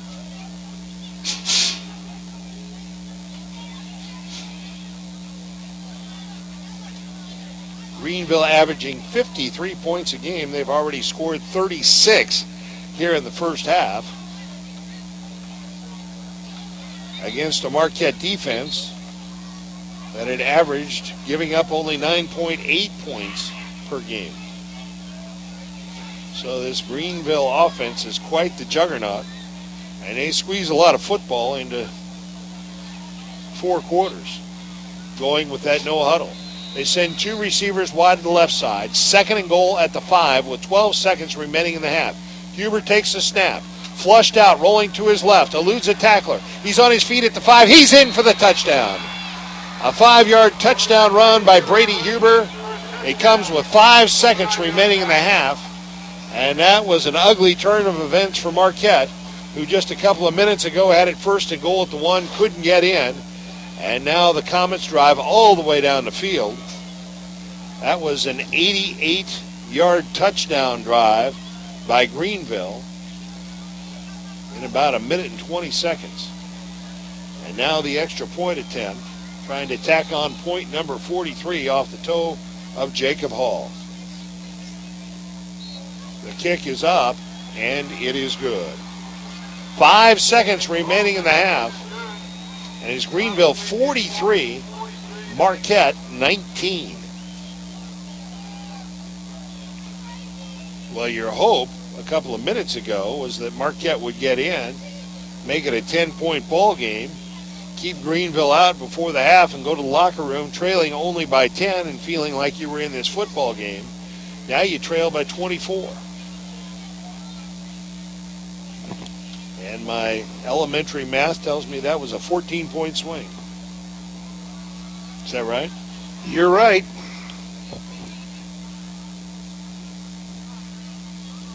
If the Explorers aren't careful, they'll have a running clock second half.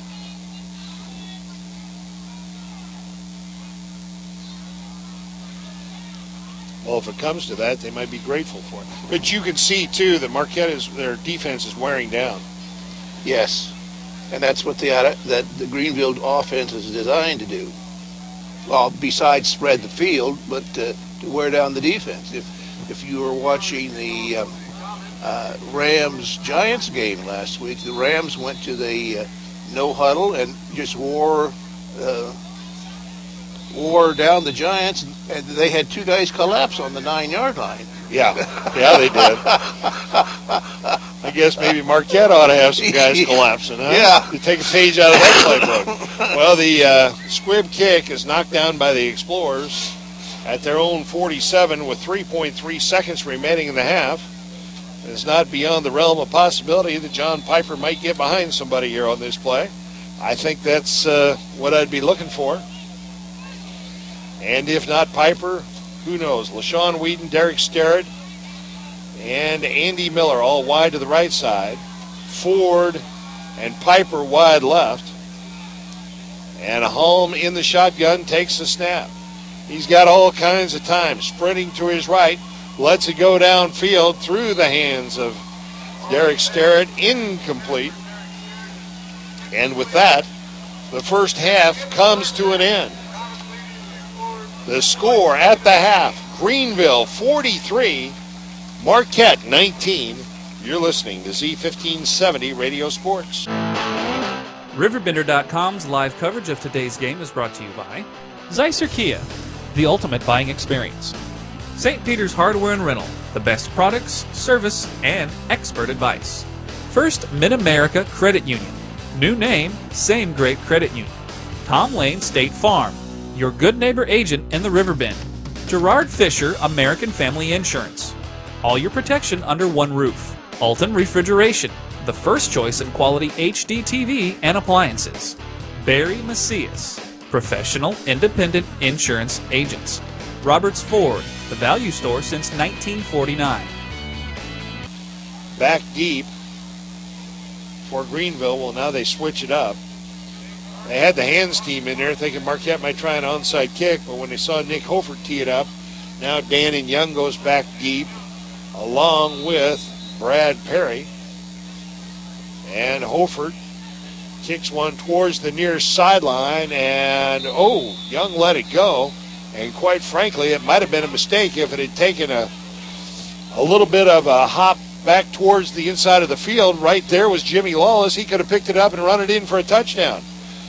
Young took a big chance, and he lucked out as it rolled out of bounds at the 18-yard line, and now the officials are going to prove once again they don't have the slightest idea how to handle this. This time they'll put it down at the 40-yard line. Why they didn't put it there the last time Marquette kicked it out of bounds, I have no idea. But this time they get it right. 1st and 10 Comets from their own 40. Brady Huber, the senior quarterback, sends trips to the right, 2 receivers wide left. He's in the shotgun back there all by himself. Quick slant to the left, incomplete. Intended for Brad Perry. It'll be 2nd and 10. His 22nd attempt of the night. He's completed 14 for 270 yards and 2 touchdowns. And quite frankly, they've dropped a few. He ought to have an even better percentage, but doesn't. 2nd down and 10, Comets from their own 40.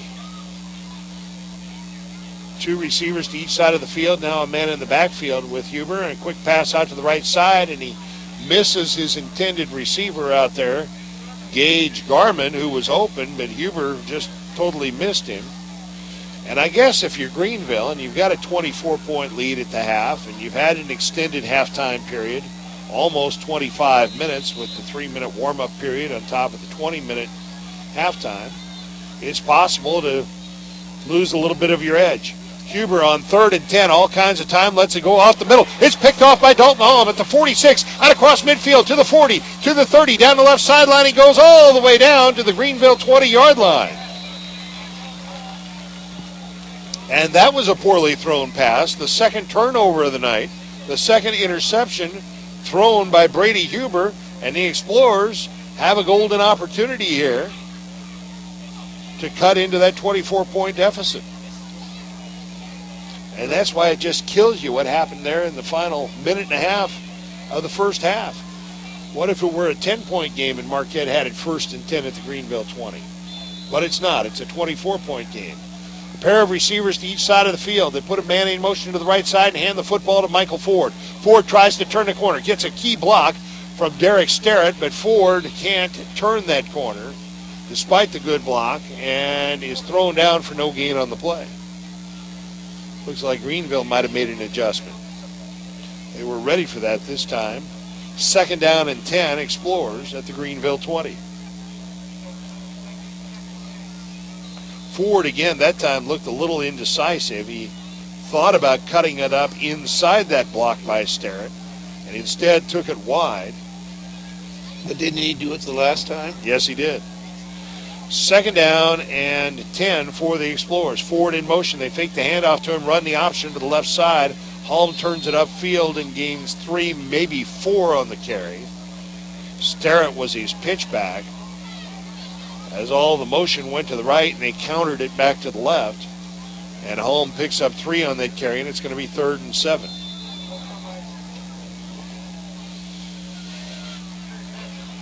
So the Explorers' defense that time found a way to get a stop. And now their offense facing 3rd and 7 at the Greenville 17-yard line. Receivers left and right, a man in motion to the right side. Holm back to throw, lets it go deep into the end zone, and it is caught for the touchdown by LaShawn Whedon. A dandy throw and a dandy catch, and the Explorers are on the board. It was a dandy catch. A 17-yard touchdown pass from Dalton Holm to LaShawn Whedon, who was one-on-one in the end zone, and Whedon out-battled the defender to make the reception for the touchdown. And the Explorers can cut it to 17 or 16. They may go for 2 here. They will. Well, trailing by 24, I guess they figure 3 times 8 is 24.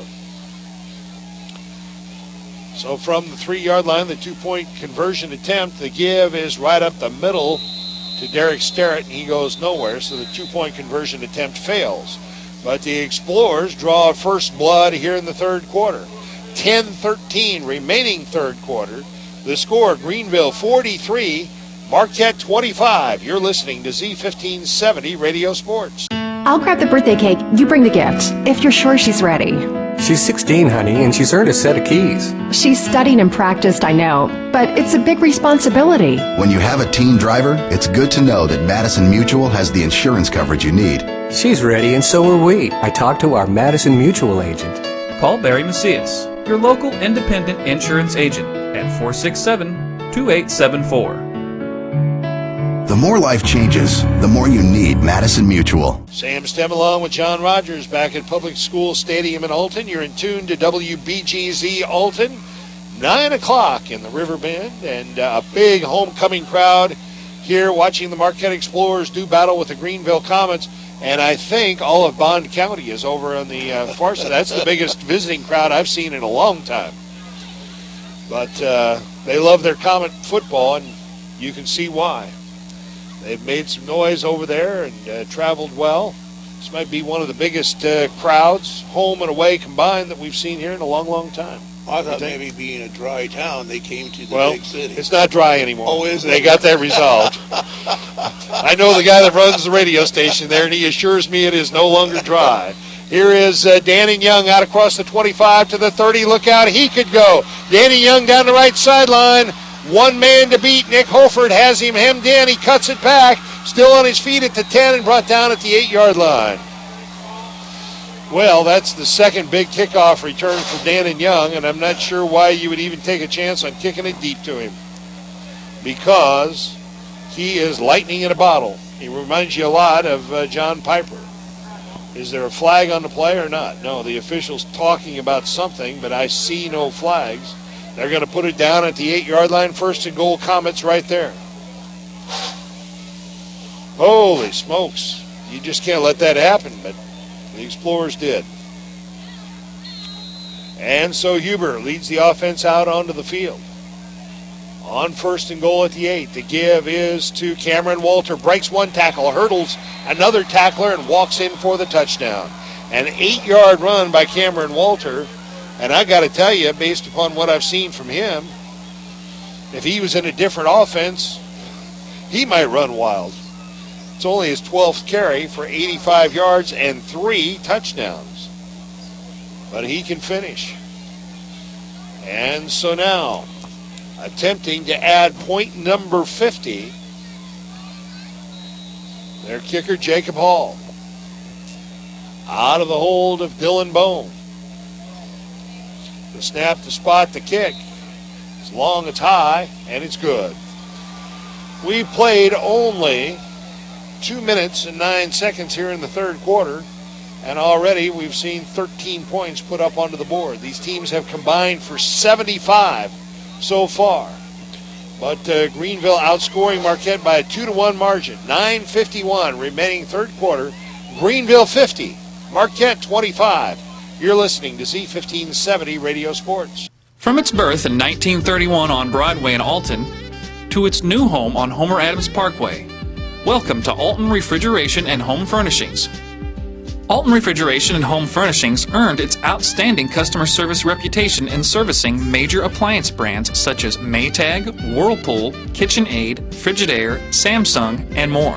When you think about it, Alton Refrigeration is about providing you with years of comfortable living with worry-free brand name products. I'm sure you have no clue as to what's the most points you've ever seen scored in one football game. I have to believe when I saw Marquette and Greenville combined for 100 last year, I thought that was the most I'd ever seen scored in one game. And they might beat that here tonight. They've scored 75 already, and we've got almost 2 quarters left to go. We've played only 2 minutes and 9 seconds. And a pooch kick taken by one of the upmen for the Explorers. They lateral it back to Piper. He's hit, loses the football, and the Comets come up with it. And so now the Explorers shoot themselves in the foot with their first turnover of the night. And the Comets offense is ready to snap the ball. They're out there and ready to go. Just like that. So the 4th fumble of the night for the Explorers, the first one they've lost. And the Marquette defense right back out there. 1st and 10 Comets at the Marquette 38 after the Explorers' first turnover of the night. And here's the give to Cameron Walter right up the middle. Breaks 1 tackle. Struggles forward for a gain of about 3. And they're going to give Walter some work here. 2nd down and 7. After Huber missed on his first 3 pass attempts and then threw an interception. They've gone to the running game. Now they put the ball in the air. Brad Perry makes the reception, breaks a tackle, and he's going to go all the way for the touchdown. A 35-yard touchdown pass from Brady Huber to Brad Perry. And the Comets are on the board again.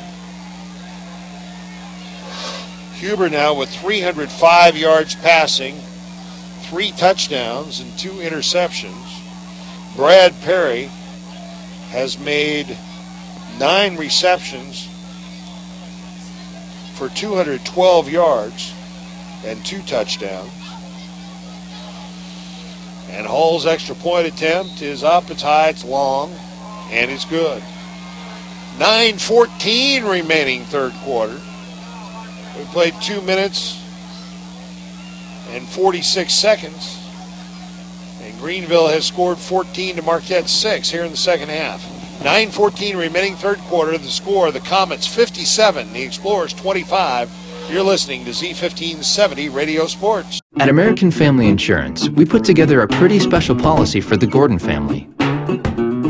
It's called the Dad's starting a new business in our garage. Jesse wants to go to an Ivy League school. Mom crashed her computer, literally. And Jennifer just passed her driving test. Policy. American Family works with you to choose from over 375 products and features to create your custom family protection. Is your coverage as unique as your family? Stand back at Public School Stadium in Alton. A Marquette turnover leads to another quick Greenville score. The Comets have outscored the Explorers 14-6 here in the first 2 minutes and 46 seconds of the second half. And I would advise one of the Marquette upmen, if you get the football, don't try to lateral it back to the deep man. Just go down like they did right there. Marquette covers the football. They send the offense out 1st and 10 at their own 40-yard line. Now trailing by 32. If the deficit increases to 40, then they'll roll the clock throughout the remainder of the second half. But the Explorers have designs of cutting that deficit. Hallman the pistol. A pair of receivers to the right, another receiver wide left. They put a man in motion to the right side, run the option to the right side, pitch back to Ford. He drops the football, loose on the ground, and let's see who comes up with that fumble. Marquette has fumbled 5 times now, and they've just lost their second. Another Explorer turnover, and this is getting ugly fast. And we have an Explorer down. We have an Explorer down and injured.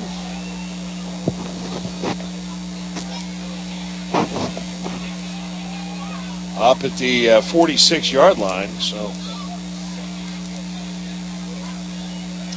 a lineman was downfield blocking and came up injured. Greenville's season high was 66 against Southwestern. They've got 57 right now with 8:56 to play in the third quarter. 1st and 10 Comets at the Marquette 35 following the second Explorer turnover. Huber takes a snap, drops the throw, lets it go deep down the right sideline, and that one is incomplete, broken up by Keyshawn Young. And Young actually had a shot, probably a better shot than the receiver to catch that. It'll be 2nd and 10. Unfortunately, that stops the clock. It is going to be a late night. We're already at 9:11. How long does it take to take the ride or the drive to Greenville? Oh, it's a good hour and 15 minutes.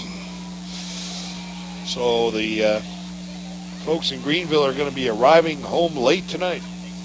Now the snap gets away from Huber. He goes back and covers that ball, still loose. Big pile up out near the 50-yard line. That ball went right over Huber's shoulder. He went back, tried to cover it, missed it. A couple of Explorers had a shot at it, and finally the Comets covered it back at the 49. And this is getting ugly all the way around. Now 3rd and 24 Comets at the Marquette 49-yard line.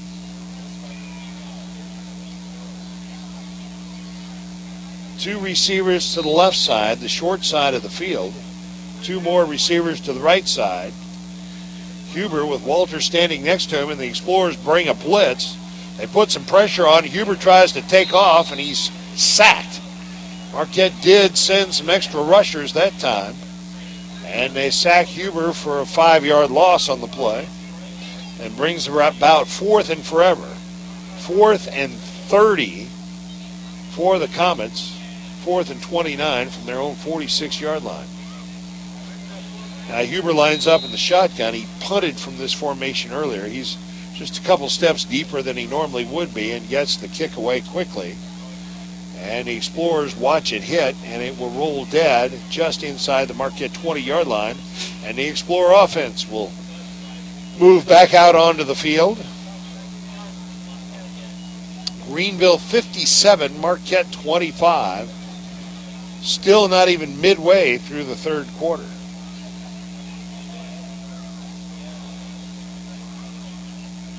The bulk of Marquette's offense has been rushing yardage, and the bulk of Greenville's has been passing yardage. 1st and 10 Explorers from their own 20. John Piper wide to the right side. Keyshawn Young wide left. They put Ford in motion to the right side, and Holm drops to throw. He's got a man open. He had Piper open out at the 40-yard line in full stride. Actually, that was LaShawn Whedon. And Holm just overshot him. If he had hit him in stride, he was going to be gone for a touchdown. But Holm has completed only 2 of 11 passes for 80 yards and a touchdown. And when he has dropped a throw, he hasn't had a lot of time as Greenville has put good pressure on him. 2nd down and 10 Explorers. Piper and Whedon wide to the right side. They put Ford in motion to the right side and hand the football to Ford. This time he cuts it inside that outside block and crosses the 20. Takes it out to the 23-yard line, a gain of 3. And it's going to be 3rd and 7 for the Explorers. Ford 112 yards rushing and a touchdown. 3rd and a long 7 for the Explorers, just shy of their own 23-yard line. The clock rolling with 6:50 remaining here in the third quarter. Greenville with a 32-point lead. Trips to the right side for the Explorers. Piper, the lone receiver, to the left. That's the wide side of the field. And back to throw is Holm. He pump fakes. Now he lets it go to Sterrett, the short man. Sterrett out across the 30, 1st down yardage to to the 33, a gain of 10 on that completion from Halm to Sterritt.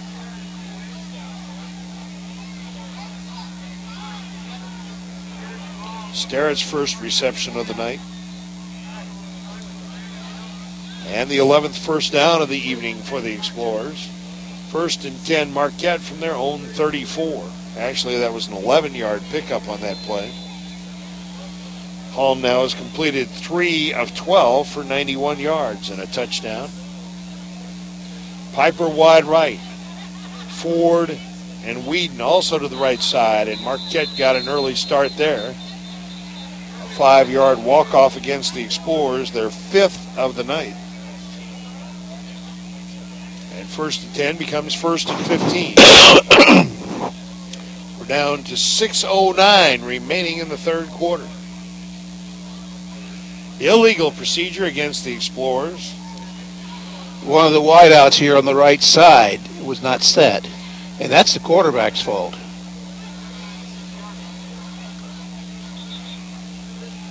The line of scrimmage, the Explorer 29, 1st and 15, Marquette.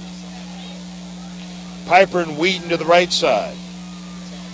And Halm drops the throw. He's got time. He lets it go down the left sideline. He had 2 receivers there. Miller was trailing Ford. Miller was trailing Ford, and Halm threw it right in between the two. Too long for Miller and too short for Ford. 3rd and 15 for Marquette. Well, I was laughing is that Miller's about 6'2", and Ford's probably about 5'8".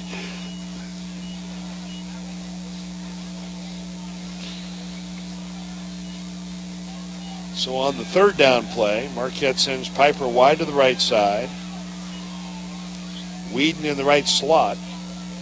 Keyshawn Young wide left. And they hand the football to Ford, and Ford crosses the 30 and takes it out to the 31. A gain of 3 out to the 32. And it's going to be a 4th down play for Marquette. But you may as well go. 3rd and 13 for the Explorers from their own 32-yard line. And they do leave the offense out there. Miller and Whedon wide left. Piper wide right. Ford to the left wing. And the pass is over the middle and incomplete, intended for Michael Ford. And Halm overled him by just a hair. And the Comets will take over on downs. Or was that just No, that was 3rd down. 3rd down, so throw a flag on me. No, they had before that play started, they had a 4 on the number box, and then they changed it to 3. Changed it back. So now Marquette will drop into punt formation. And the return men back deep are Brandon Duncan, along with Dan and Young. And they kick it to Brandon, and he's up the right sideline before finally being bumped out of bounds up around the 44-yard line. That was Brandon Duncan on the return. And the Comet offense will reappear. And this game is kind of bogged down. Everybody's lost about a half a step. Even Greenville. I think they're getting bored with the whole thing. They lead it 57-25. 5:04 remaining in the third quarter.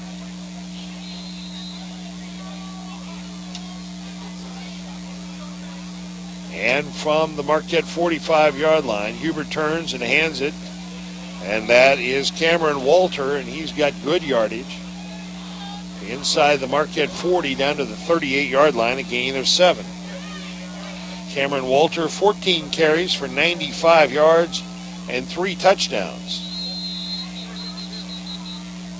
And now, before the snap, they stop things. And I'm not sure why.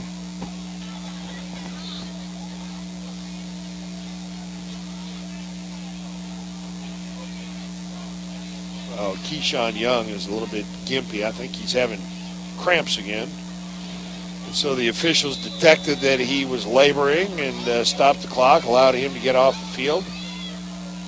And Marquette substitutes. Brady Huber turns, gives it once again to Cameron Walter, right up the middle, first down yardage, down to the Marquette 35-yard line. A gain of 4 on that carry for Walter, and another first down for the Greenville Comets.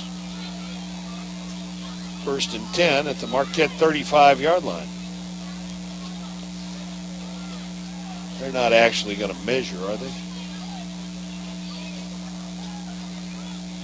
Oh, no, we may have had a penalty. No. I asked Derek Sterrett to come over and take a look. Hey, what do you think, captain of the defense? It was. The 3 officials there looking at it, and they called him over. He looked. Oh. Walked back into the defensive backfield, and the officials signaled first down, so I guess they asked him what he thought. 1st and 10, Comets at the Marquette 35. Again, Cameron Walter. This time breaks a tackle at the line of scrimmage, still on his feet, struggling forward, but the Explorers finally bring him down for little or no gain. And Greenville has kind of shifted into low gear here. We're going to churn it out a little bit with Cameron Walter. No gain on the play. Unofficially, I have Walter for 16 carries for 99 yards and 3 touchdowns. Brady Huber, the senior quarterback, continues to operate from the pistol formation. Turns, hands it again to Walter. Walter again stacked up after a short gain, struggles forward for a gain of 2. And it's going to be 3rd and 8 for the Comets as the clock continues to roll with 3:35 remaining.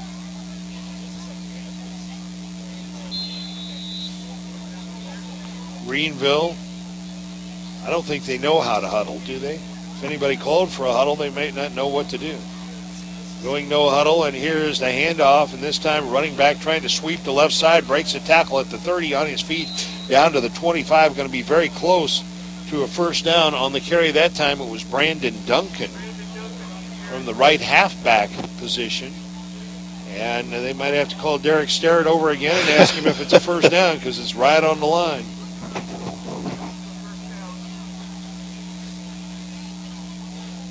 I think they're going to spot him.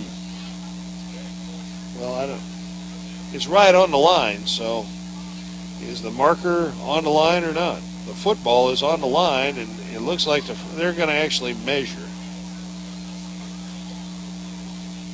Or are they? Well, they're asking a Marquette captain to come over and look at it again. What, do they have to get? I've never seen anything like this. And so now, Brett Greenwell said, I don't know. And the referee said, well, I don't know either. Let's measure. But it can't be that hard. The stick was just shy of the line. The football's on the line. So unless the line's crooked, it's going to be a first down. I guess they wanted the chain gang to get some FaceTime here. They stretch it out. And it's a first down. Why didn't they just ask us? That would be the next thing.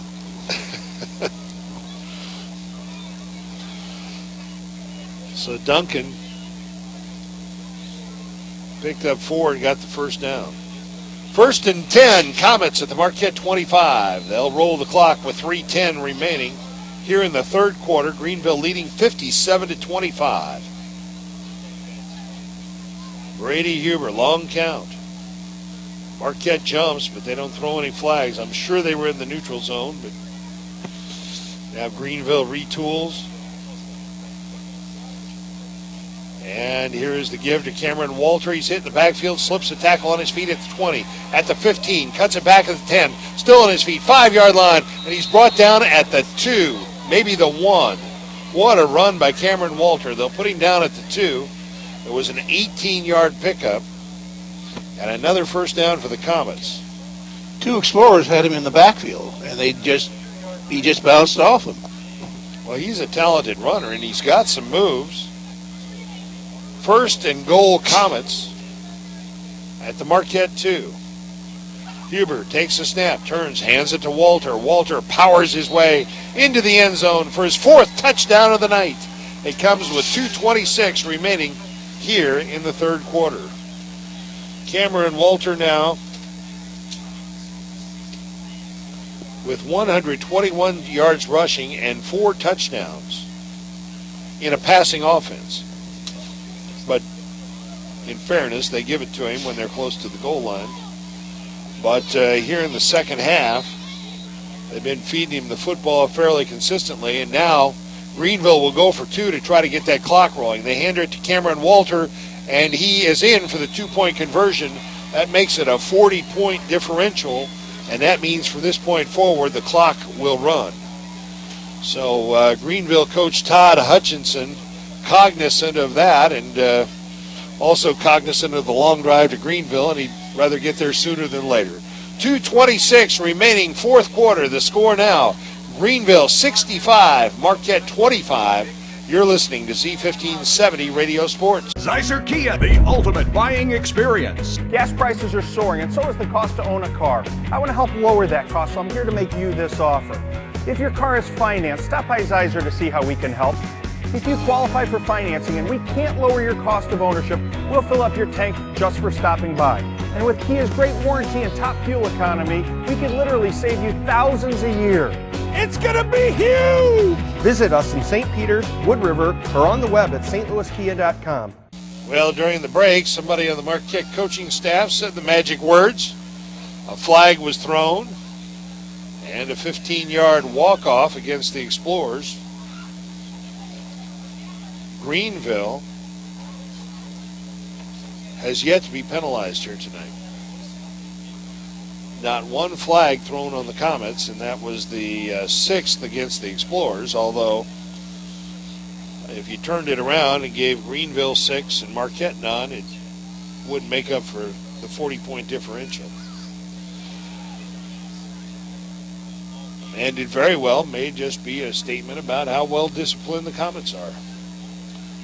So the Comets, well, it wasn't a 15-yard walk-off, it was a 10-yard. No, now they're going to move it. These officials, I'll tell you, it was a 15-yard penalty against Marquette, and they only walked off 10, and Greenville was ready to kick it, and then somebody realized it. But I've never seen an officiating crew have to call a member of the defensive team over to ask their opinion as to whether it's a first down or not, and they did that twice on that last series, and now Greenville kicks it out of bounds. And so, the move it to the 40. No, because they kicked from the 45, so they'll move it to the 25, right? No, they'll move it to the 40. Well, they shouldn't. It's supposed to be, well, I don't know. All depends who you talk to. Yeah, well, and now the officials aren't sure either. I think normally if they'd put it at the 40, they'd have to put it at the 25, right? Although it went out of bounds right around the 25. So now we have a lengthy discussion between the officials and the Explorer captain Dalton Holm, and the officials are debating amongst themselves about what Holm's options ought to be. You can see that from here, that one official says, well, and he's pointing here and there, and then the other official's pointing somewhere else. The referee's standing there listening to both of them. And the only guys who know what's going on are the chain gang. Because they're set up at the 40. Yeah.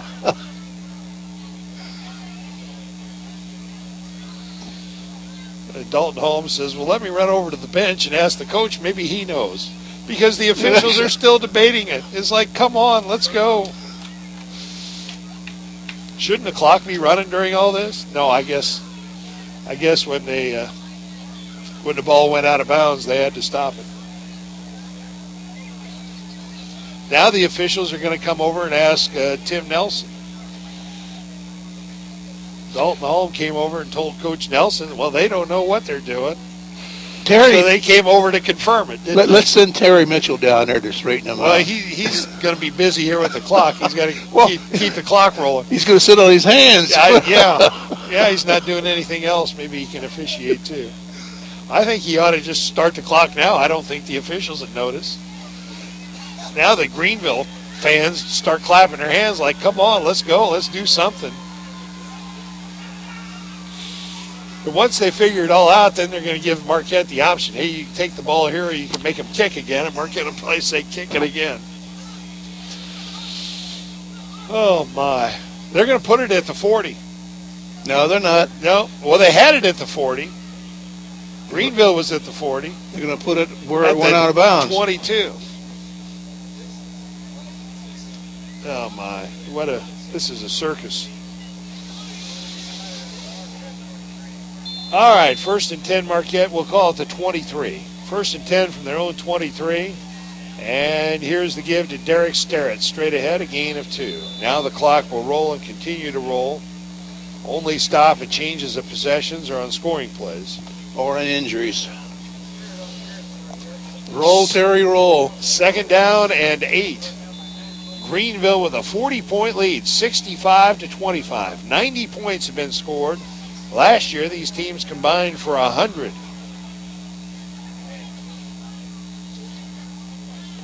Second and 8 Explorers from their own 25. Piper wide to the right side. Keyshawn Young wide left. They put Whedon in motion to the left side, and Holm drops to throw. He's got, Ford has it picked off. Ford was open, but the throw was a little late in arriving, and an interception by the Comets, and they'll have it 1st and 10 at the Marquette 21. It looked like Ford was wide open, but the defensive back made a great break on the ball and arrived just as the ball arrived and just took it right away from Ford.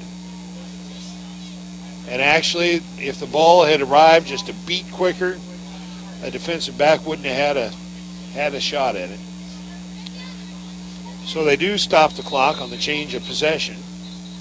And now Marquette wants a timeout because I think they've got some guys exhausted, shaken up. They didn't have the right personnel out there, so they take a timeout. 1:04 remaining, 3rd quarter. Greenville 65, Marquette 25.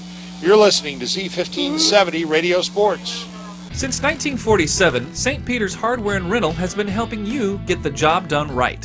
When planning a do-it-yourself project, party, or event, turn to St. Peter's for what you need to make it successful. St. Peter's carries brand-name tools like DeWalt, Bosch, and Milwaukee, quality True Value paints backed by a lifetime warranty, and everything else you need from gadgets to grills. Shop in-store or shop online. St. Peter's Hardware and Rental, the best products, service, and expert advice. Well, don't forget the Marquette Alumni Homecoming Gathering at the Alton KC Hall tomorrow evening. And I think about 9 o'clock will be the drawing for the $50,000 mega raffle. If you win, remember who your friends are. You and me, Sam. We'll go to your condo in Florida. Okay, all right. Well, I got a hunch you might forget me if you had 50,000 cold hard cash in your pocket. 1st and 10, Comets at the Marquette 21-yard line following the 3rd Marquette turnover of this half. Here's a give right up the middle, the senior running back, Dylan Bone. And Bone takes it from the 21 down to the 13-yard line, a gain of 8. So now they've got some backups in there. So Marquette, 6 penalties on the night and 3 turnovers. Now here is the backup quarterback running the football on a busted play. He takes it down to the 10, a gain of 3 and a 1st down. That's Tyler Hutchinson. He's a freshman, 6'5", 180. So this is what I was talking about before. We're not even in the 4th quarter, and they've got a freshman quarterback in there getting some snaps. And that's going to be the end of the 3rd quarter, I think. Yeah, they're going to let it run down. Final 5 seconds will tick off. That'll be the end of the 3rd quarter. It'll be 1st and 10.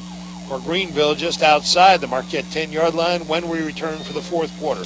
After 3, Greenville 65, Marquette 25. You're listening to Z1570 Radio Sports. In today's economy, everyone's looking for an encouraging sign. That's exactly what you'll find right here at my State Farm office in Bethalto. I'm Tom Lane, and for 86 years, State Farm agents like me have been helping you protect the things that matter most. That's why more people trust State Farm, and why we consider that a very good sign. Call Tom Lane State Farm office in Bethalto at 377-8912 or go to tomlaneagency.net. Like a good neighbor, State Farm is there.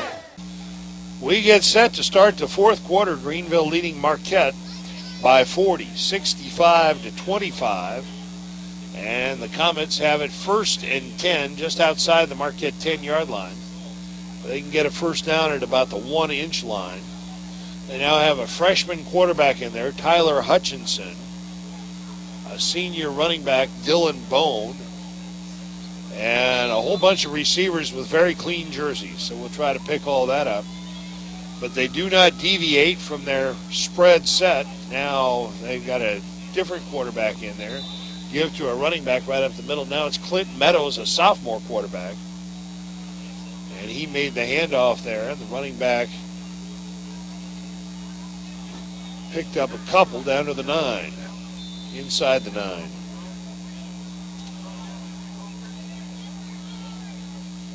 Second down and 8, Comets. Just outside the 8-yard line. And the quarterback now remains Clint Meadows, a sophomore. So the freshman got in there and took the last snap of the third quarter. And then they got Meadows in there.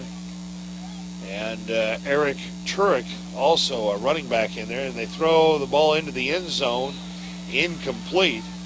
The intended receiver out there was number 82, Colton Hamill. And it's going to be 3rd and 8, Comets.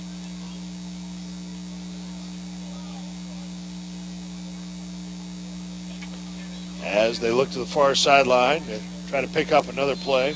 The clock continues to run as it is a 40-point differential, 10:45 and counting remaining. 3rd and 8, Comets. And here's the handoff. The running back finds lots of running room to the left side, and he loses the football. He fumbled, and it goes out of bounds. He got hit at about the 1-yard line. I was about to call a touchdown for Eric Turek, and all of a sudden the football came out and rolled out of bounds at about the 4. So it's going to be 4th and 4, Comets right there. He's running so fast he just ran out from underneath the football. Well, I think actually somebody peeled it out, didn't they? I think so. So now 4th and 4, Comets at the Marquette 4-yard line. And now Derek Sterrett jumps offside, and it's going to be 4th and 2 as they'll walk at half the distance to the goal line. Well, Sterrett was trying to time the snap and mistimed it. So a half the distance to the goal line from the 4, and they put it down inside the 2. So now it's like 4th and 1. Not sure how that works. And here's the hand to Turek, and Derek Sterrett comes in and buries him for a 3-yard loss, and the Explorers will take over on downs. So when you put some sophomores in there and they're trying to run that sophisticated offense against the Marquette first defense, it doesn't flow quite as smoothly. And so now the Explorer offense back out onto the field, 1st and 10 from their own 5-yard line. They send Jimmy Lawless wide to the left side.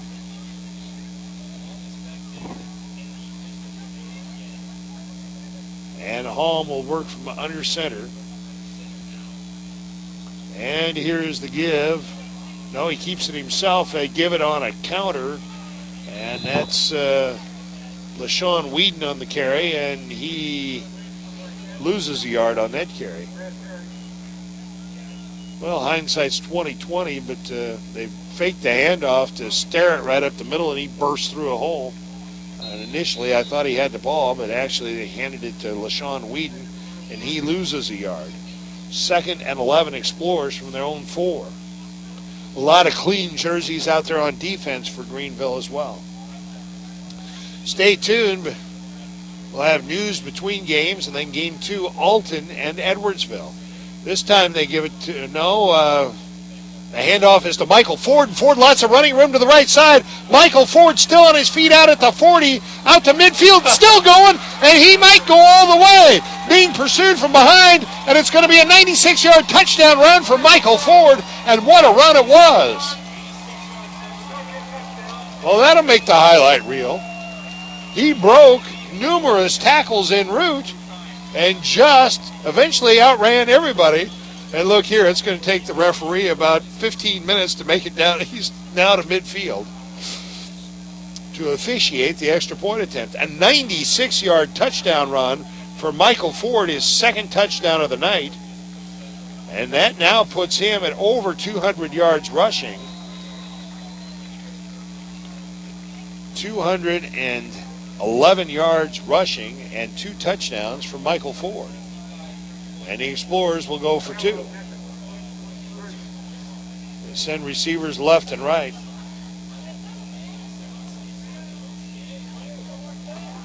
Double wing formation. Halm works under center. He puts a man in motion to the right side, takes the snap, and follows Derek Sterrett into the end zone for the 2-point conversion. So with 7:47 remaining in the fourth quarter, the score now is Greenville 65, Marquette 33, and by my math, that's 98 points combined. Last year they scored 100 combined, and we still have 7:47 remaining. We might exceed that 100 from last year. So 7:47 remaining fourth quarter, Greenville 65, Marquette 33.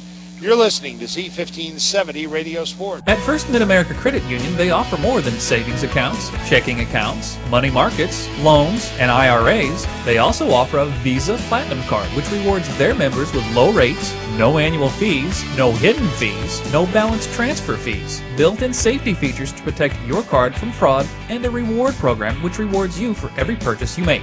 Apply today for a First Mid-America Credit Union Visa Platinum Card at www.1stmidamerica.org. The fact that Marquette has cut the deficit to less than 40, that clock will continue to run. 65-33, a 32-point lead for Greenville. They led by 24 at the half. Marquette cut it to 17 early in the third quarter, but then Greenville extended it out to 40. And now the Explorers try an onside kick, and it's an ugly-looking thing. It went all of 2 yards and then started going backwards, and so they finally had to cover it at the 41. Well, special teams will have to work on that. Well, they're going to take a little more time in practice. I think so. Yeah, it's got to go at least 10 yards. It went 2 at the most and then started bouncing backwards. And so Greenville takes over 1st and 10 at the Marquette 41. A 96-yard touchdown run by Michael Ford. And the Explorers trail by 32. The sophomore quarterback in there pitches back, and here's Turek trying to sweep the left side, and he is hit and buried after a gain of a yard. The sophomore quarterback is Clint Meadows. So Turek, no gain on, well, they're going to put him down for a gain of 1. 2nd down and 9. Greenville. And now Marquette's going to have to take a timeout as they're having trouble getting the right personnel in there. John Piper comes off limping. And, you know, at this point, you might want to think about maybe just getting some backups in there. You're not going to win the football game, and it would be a shame to lose a key player or two in a situation like this. Although Marquette doesn't have a lot of extra bodies down there, do they? No, they got don't. A couple guys sitting on the bench, a little bit gimpy. Keyshawn Young still struggling with what we think are leg cramps. And now Piper sitting on the bench with some sort of pain. Well, he was injured coming in. They stopped the clock with 7:01 remaining. Well, some highlights in this game for Marquette. A 63-yard touchdown pass from Holm to Piper. A couple of long touchdown runs by Michael Ford. 64 yards and 96 yards. But it's, for the most part, been all Greenville.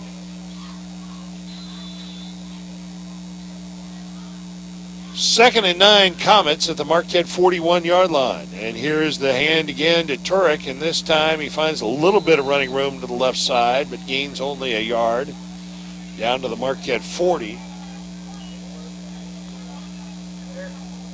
And it's going to be 3rd down and 8 for the Comets.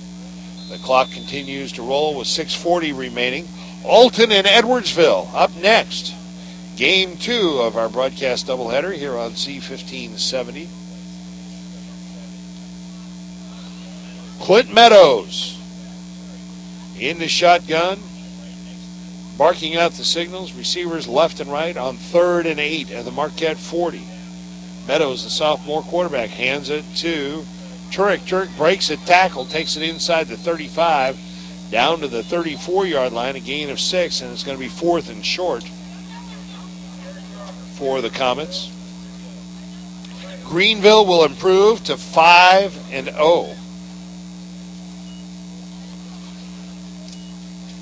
And they have put together quite a run. Have the Comets. They've shown us quite a bit tonight. Well, they won. This will be their 43rd victory in their last 44 regular season games. 43-1 in their last 44 regular season games. And now Greenville will be penalized for the first time tonight. A holding call against the Comets. Their first penalty of the night. Clock continues to roll with 5:20 remaining. And I got a pretty good hunch the Comets will retain their #1 state ranking. And I got a pretty good hunch they'll finish the regular season at 9-0. Is that what the Swami says? That's what the Swami says. Next week they travel to Pena. Now here is the give. Turek up the middle, lots of running room. And he picks up about 12 on that carry, and it's going to be 4th and about 2 for the Comets. Marquette, back out on the road next week, travels to Litchfield. And quite frankly, the Explorers are now through the toughest part of their schedule. Their schedule was front-loaded. They have Litchfield next week, and then still games with Southwestern, Roxana, and Wood River, all of whom are struggling this season. And there's a very good possibility Marquette can finish this regular season at 8-1, and as we said, Marquette and Greenville might meet again in the playoffs down the road. It'd have to be a 2nd or 3rd round game. Turek again gets the carry. He's going to be very close to a 1st down. Surely they won't have to measure. They might have to call a Marquette captain over to ask his opinion. They've done that twice. You're laughing, but you saw it with your own eyes, didn't you? No. Yes, you did. I'm not lying. I'm not making it. You can't make that up. It is. It's. I mean, Sam, I wasn't going to worry about you, babe. They're gonna measure again. They're gonna measure again. Which means they had to stop the clock. Which means Terry Mitchell's still awake because he did stop the clock. Talking about Terry Mitchell, I think he ought to win the player of the game. Terry Mitchell, player of the game? His finger got more exercise pushing those buttons. It's a 1st down for the Comets. Well, what about you? You wrote down all these scoring plays. You're on your 2nd sheet of paper. I've never been on my 2nd sheet. And it's a legal size pad. Yeah. It's a long one. That's about 16 inches of scoring plays. Now they roll the clock. Terry's right on Terry it, too. fell asleep. No, he didn't. No, he was right on it. That referee rolled it, and I looked up, and that clock was rolling. Long count now by the sophomore quarterback, Clint Meadows. And he finally takes a snap, and guess what? He hands it to Turek. And Turek battling in there for a yard or two. And I'll tell you what, they might fall shy of that century mark. 98 points have been scored. Last year, 100 were scored when these two teams met. Last year it was 66-34. This year it's 65-33. So the defenses have distinguished themselves. They've each cut a point off of last year's totals, if it ends this way. 2nd down and 8, Comets at the Marquette 30. And they're milking the play clock. And again, the give to Turek right up the middle. Look out. He's still on his feet. 1st down yardage. Inside the 15 down to the 13, and that 100-yard mark might be in jeopardy. About a 15-yard pickup on that carry for Turek. He's got about 35 yards rushing here in the last few minutes. 1st and 10, Greenville at the Marquette 14-yard line. Clinton Meadows, the sophomore quarterback, has played the entire 4th quarter. Their freshman quarterback took the last snap of the 3rd quarter.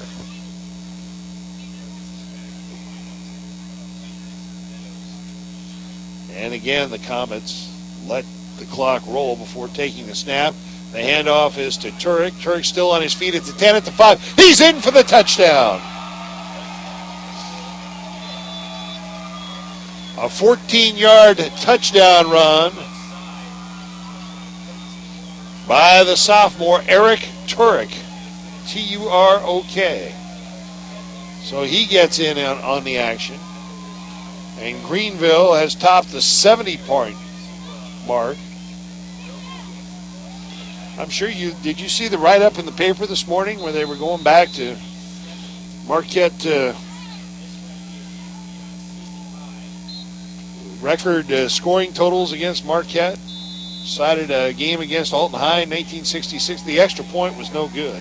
72-33, 105 points. Let's see, they said Greenville scored 66 against the Explorers last year. That was the first time the Explorers have been hit for 60 in a regular season since a 60-0 loss to the Alton Redbirds in 1967. Who was the head coach then? That was me, but... See, well, they dragged this stuff up. They should have at least mentioned your name, huh? But I'm out from underneath that now. Yes, you are. They scored 72. They got your name off the list. 72 for Greenville, 33 for Marquette, 105 points scored, eclipses the 100 these two teams combined for last year. 2 years ago, when they met here at Public School Stadium, what was the score then? 57-14. That was a low-scoring contest 2 years ago. Greenville beat Marquette 57-14. That was only 71 points. 105 here tonight. 71. I said 72. It's 71 because they missed the extra point. 71-33, so that's only 104 points.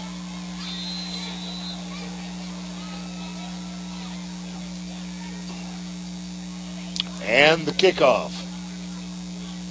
And it's fielded by LaShawn Whedon, and he's on his feet to midfield. LaShawn Whedon bouncing off tacklers, takes it down to the Greenville 40-yard line.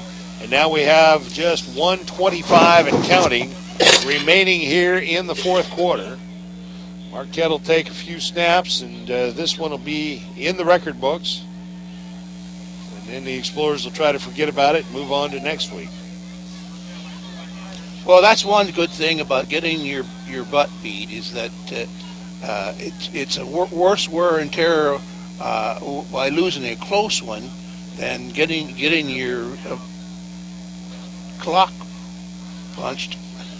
The key concern for Marquette is going to be some of these guys sitting down here on the bench who are injured. See how serious any of those injuries are, and see who you've got to fill in for them. Here's a wide open receiver at the 15, at the 10, at the 5. Touchdown, Marquette. That was LaShawn Whedon. It's a 40-yard touchdown pass from Dalton Holm to LaShawn Whedon, and that scoring total just continues to skyrocket. And I don't think anybody covered him. He was wide open. He juggled the ball for about 5 yards before he finally latched onto it. So 131 yards passing for Dalton Holm, good for 2 touchdowns. And Whedon now has 2 touchdown catches on the night. Now Marquette goes for 2, and Michael Ford runs it in for the 2-point conversion. So Whedon, 2 receptions for 57 yards and 2 touchdowns. And that makes it 71-41. 112 points scored here tonight. It was a 40-yard touchdown pass from Dalton Holm to LaShawn Whedon. And Michael Ford ran it in for the 2-point conversion. 71-41 and 112. Is that 100? What is that? That 112. 112. 12 points more than they scored last year. Here about 2 minutes ago, I was saying that they were only at 98, but we've had a burst of scoring here in the late going. Yeah, in the last minute. Oh, my. 36 seconds remaining. So Marquette will kick it away. Greenville will take maybe 1 snap. We'll call it a night. It'll be a 3-hour ball game. 112 points scored. Onside kick. Hey, this one goes 7 yards. 6 yards. It went 7. Oh, Greenville touched it, and Marquette recovers it. So let's see if Dalton Holm can throw another long touchdown pass. Greenville might want to get a couple defensive backs in there, because I think the sophomores and freshmen they had in there didn't have the slightest clue what was going on that last play, because LaShawn Whedon just ran wide open. Holm back to throw. Looking left. Ford is open deep. Ford makes the catch at the 15, at the 10, at the 5, and brought down from behind. And now, wait a minute.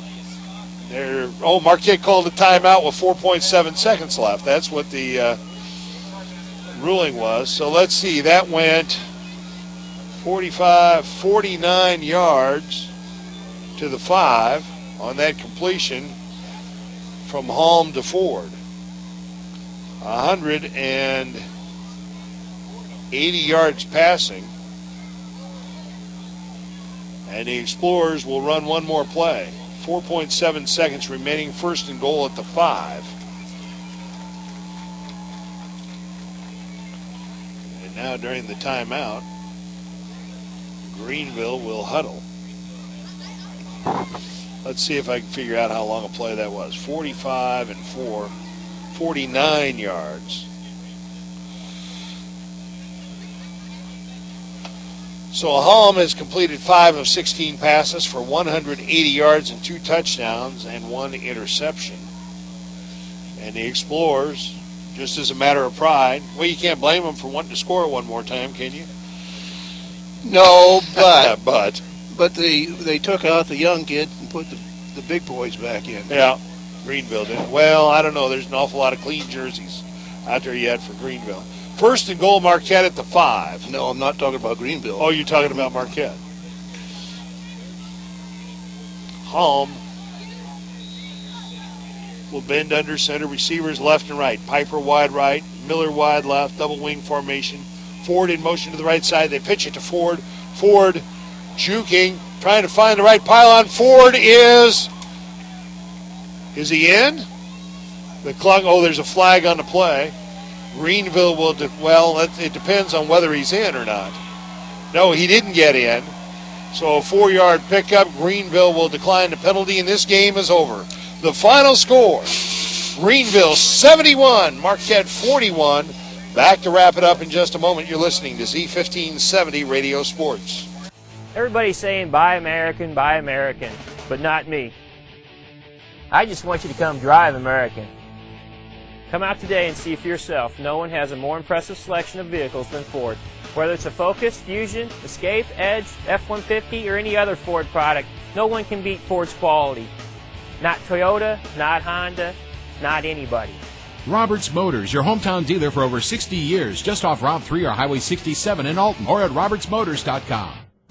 You're in tune to WBGZ Alton, just a minute and a half after the hour of 10 o'clock. This game finally ends here at Public School Stadium. The Marquette Explorers go down to defeat in their homecoming contest, losing to Greenville 71-41. Just a few highlights. We can't recap everything that happened here tonight. But for the Explorers, Michael Ford, a big night. 10 carries, 211 yards rushing, and 2 touchdowns. Touchdowns of 64 yards and 96 yards. 2 touchdowns also for LaShawn Wheaton, both on pass receptions. And Dalton Holm throwing 3 touchdown passes on the night because he hit John Piper with an 63-yard touchdown pass earlier in the game. So Marquette racked up some offense. The problem was they just couldn't stop that high-powered offense of Greenville. And the Comets, who earlier this year put up 66 against Southwestern, put up 71 here tonight against the Explorers.